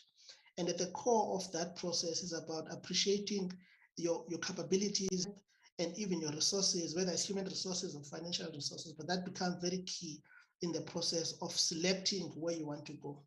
Once that is done, I'll then spend time looking at how or what will get me to my strategy, what will get me to the ultimate goal that I want to look to achieve. And that talks to how do I re-engineer, for example, the organization. We talked about the structure and the strategy. Now that I have selected the choices of where I want to go, what is the structure that is going to support me to achieve that vision? But lastly is, what do I do today? A journey of 1,000 miles begins today. So if our strategy is to grow an organization, there says to be certain actions that we're going to take today, and to ensure that even issues of budgeting and planning of what you're going to do are actually canvassed and are planned and are put in our operational plans or our budget now, so that each and every year we are beginning to have a sense of to what extent are we making inroads towards our ultimate destiny and vision of the organization. So that's how I think, in terms of calling to action, I would suggest, some of the colleagues would consider is, where are you now? Where could we go? What options are available to us? How do we re-engineer our organization or environments in order for us to get to where we want to go? And ultimately, what is it that we do today? Thank you. Thank you very much. Thank you, Prof, bear with me. We've got about 10 minutes now, because at 25 past we'll stop and then hand over to Portia to do the vote of thanks. So I just want to go to Prof Tombela just for about 2 minutes for him to give us his call to action. But before he embarks on that, I just want to give an answer to his question. It is the leadership game simply because leadership is an art. I came up with this name, leadership game, because leadership is art. You need to basically exhibit energy, passion, but most importantly, it's about co-creating the next leadership or the next generation of leadership. I would have gone to town on it, but we don't have time, so I would engage offline. That being said, Professor Mahlobo, please just a minute and a half in terms of your call to action, and then I will take the rest and hand over to the Prof. Thank you very much, Dr. Mazibuko. I think colleagues have said really, have given us some gems here, and we really appreciate that. And for me, I think the things to consider going forward are really around what Prof. Majola phrased as upstanding or integrity and so on. if we forget to prioritize that, and also what the last speaker talked about of leaders surrounding themselves with people who really add value, not people who will be supporting at all costs, but people who will challenge when there's a need to challenge. If we go back to those basics and actually have people with integrity, have people who are not afraid to be challenged, who will be surrounded by people who are strong enough to challenge them. It's really, for me, it's the basics and the attitude that we have as leaders. I mean, it was very humbling to hear you introducing Prof. Majola, and then the first thing he said was that he is here to learn. And after the introduction, you would have thought that he's learned everything. So if we really keep that hunger going to say that we all need to be lifelong learners, and we all have to really prioritize, to be outraged if there's no integrity, and don't regard somebody as a leader who's got no integrity, who's got no ethics. Thank you. Thank you so much. Let me just afford Dr. Governor, just have a minute, and I just want to go to Prof. Majola thereafter. Thank you, Dr. Mazibuko. Again, you know, it's such a rich conversation on the role of strategic, the role of leadership in strategic management. And, you know, it's so sorely needed in our organizations, in the corporate world, and also in South Africa. And I'm pleased to note that there's been so much valuable and rich context to this discussion from all the esteemed speakers. And I think taking it forward for Prof to look at it, I would support perhaps engaging with business leaders on a platform where much of these ideas and discussions can be presented to them. Perhaps we can look at presenting a paper at a relevant conference based on the discussions and the inputs from everyone, a relevant management or leadership conference. And I think the issue about South African leadership and examples is very important. We have very good leaders on the African continent, including South Africa. Let's not look too further and far abroad. I also believe, you know, Tandiwe alluded to Madiba and his character and his contributions. And friends and colleagues, I want to also indicate that I strongly believe there are many Madibas in South Africa who can also rise to the occasion, who also have values, who also can contribute to South Africa in the way that Madiba, maybe not entirely exactly his route, but I always believe that it can't only be one good leader that we can get from our provinces, our townships, from our rural areas. There must be many gems there. They just need to be guided and mentored correctly. And we must start it early, because the longer we take, the harder it becomes. And there's no more us and them. It's all about building our country for the benefit of the majority, to enjoy a better quality of life. And, you know, the helicopter view that everybody referred to requires you to have a good understanding of a broad range of subjects, including sustainability issues, reference to climate change issues, politics, IT, the social dynamics in the world and in the country. I mean, I just alluded or pointed out to my daughter the other day, when you fill in application forms these days for work internationally, for example, your gender preference is no more just male and female. There's something like 8 to 12 different options. And these are some of the issues that you need to be aware of as a leader. And when you think about, so it's a very broad range of issues that one will have to understand in fulfilling your role effectively as a leader. Thank you, Dr. Mazibuko. Thank you so much. Prof, please, I would want to hand over to you to respond, but given the challenges of time.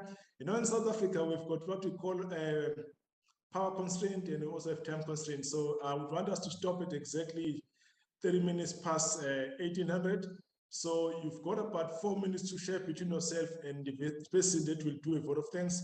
And there are contacts, then we can still talk offline. Thanks, back to you, Prof.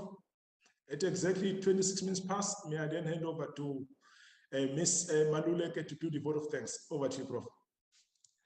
Doc, thank you very much, and colleagues. I think really the colleagues have said a mouthful, and I agree most of the things they said, or if not all of the things they said. Obviously, I would have loved to engage each and every individual, what they said in the questions. I think, was it Zanele who asked what will be the unknowns? Obviously, in a very, I mean, maybe, obviously it needs more time to explain it. But Zanele, you know, Christians will call it only God knows. You know that stuff that you really don't know about. You maybe, I don't know what's your position or what's your profession, but probably you don't know that you are a best DJ, you know, and there are certain things that you not know about until they are unleashed or you tap into them, you know. So there'll be certain circumstances or situations that will force you to know, or maybe God himself in his grace will expose you to deal with that thing. I wanted to speak about the competence ladder, obviously, which speaks to that as well, and very maybe in 1 minute, because competence ladder says it's competence ladder or skilled ladder, and again speaks about this known unknown, that there are 4 staircases. You know, the first one is what we call unconscious incompetence, that someone will not be aware that, you know, if you don't know that you don't know. So that is an unconscious incompetence, you know. You don't know that you don't know something, and those people are very dangerous sometimes to manage, because if you don't know that you don't know, you think that you know, whereas you don't know. And then you grow there, you grow, and then you get to another step, which should be conscious incompetence. Now then, you know that you don't know something, you know, so that now you become humble, you want to learn, you ask people to coach you, to show you things, and you get to another step, or another step where it's conscious competence. Now you know that you know something. You know that here, I know the stuff, you know, that is where you are. Whoever can bring the stuff, I know it. It's conscious competence. And then the last staircase is the unconscious competence. You don't know that you know something, you know. There's a certain level of knowledge where you just speak, or you don't know. You hear people say, wow. You even actually wonder, was it me when they said about these things? Because you come to a level where really this thing is so natural, you are not even, and you don't even aware that you know some stuff, because you just say it. So it's very important, ladies and gentlemen, just to remember as I close that we live in a non-linear world. We cannot do things as we used to do it now decades ago. We must just embrace this ever-changing and evolving world, and also just know that as we used to have scenario planning before, now there's something, the tools that we call crisis planning, that we assist with the companies. How do you deal with it? Because now we need to be prepared of those surprises, you know, of those suddenly or all of a sudden events that you did not plan, you did not know that they will come. We don't know what is coming in 5 years' time, or even in 3 years' time, or even in a year's time. We were surprised by COVID-19. Now is monkeypox. Next year, we don't know what is coming. So, those all of a sudden events, we've got to know how to manage them as leaders in our organizations, in our societies, and in our country. Thank you very much, Doc, for inviting me. I've learned so much. And then thank you so much to colleagues for their expertise and for their experience. I've learned so much. Thank you, sir. Thank you. Thank you so much, Prof. Let me allow Portia Maluleke to do the vote of thanks. Over to you, ma'am. Thank you, Dr. Pett. I think first and foremost, I would like to start with you, Dr. Pett, for this amazing platform where we have an opportunity to unpack such an important topic. We kept saying everything starts and ends with a leader. And you can throw any problem, be it political, be it health, be it whatever sphere you can think about. Only leadership is the answer to all the problems that you can think about. So having a platform such as this, I think is something to really be commended. And for that, we just really want to appreciate you. And please continue with the good work that you are doing. Thank you. And Prof, what an insightful presentation this afternoon. We have learned so much, and not only from you. I think I also want to extend appreciation to the colleagues on the panel. I think all of us, we go away a lot richer than how we came into this session. So I just really want to appreciate you. And behind the scenes, our colleagues, we have a technical team that has been supporting us as we are also live streaming. So I also just want to acknowledge Nombuso,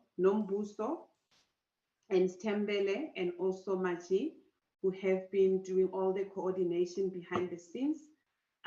Despite the load shedding, I'm quite, I think we can see that the session we still managed to have a session, and we just want to just appreciate them. And last and not least is everybody that made it this afternoon and spent the time with us. So really a word of thanks. And on that note, I just want to wish you all a wonderful evening now. It's no longer an afternoon. And yeah, can't wait for the next session to tune in and to pick up more nuggets. Over to you, Dr. Pett. Thank you so much, Portia. And colleagues, the next session is on the 14th of August. The theme is Assuring and Nurturing Leadership. And as you know, it's a Women's Month, so we'll probably be featuring a lot of women. Thank you so much, colleagues. And from me, it's past. We are dead on time. Thanks a lot. God bless you and have a great evening. Goodbye. Bye. Thank you. Bye. Bye, everyone. Thank you. Thank you. Thank you. Bye. Thank you so much. Bye-bye. Good night, everybody. Have a good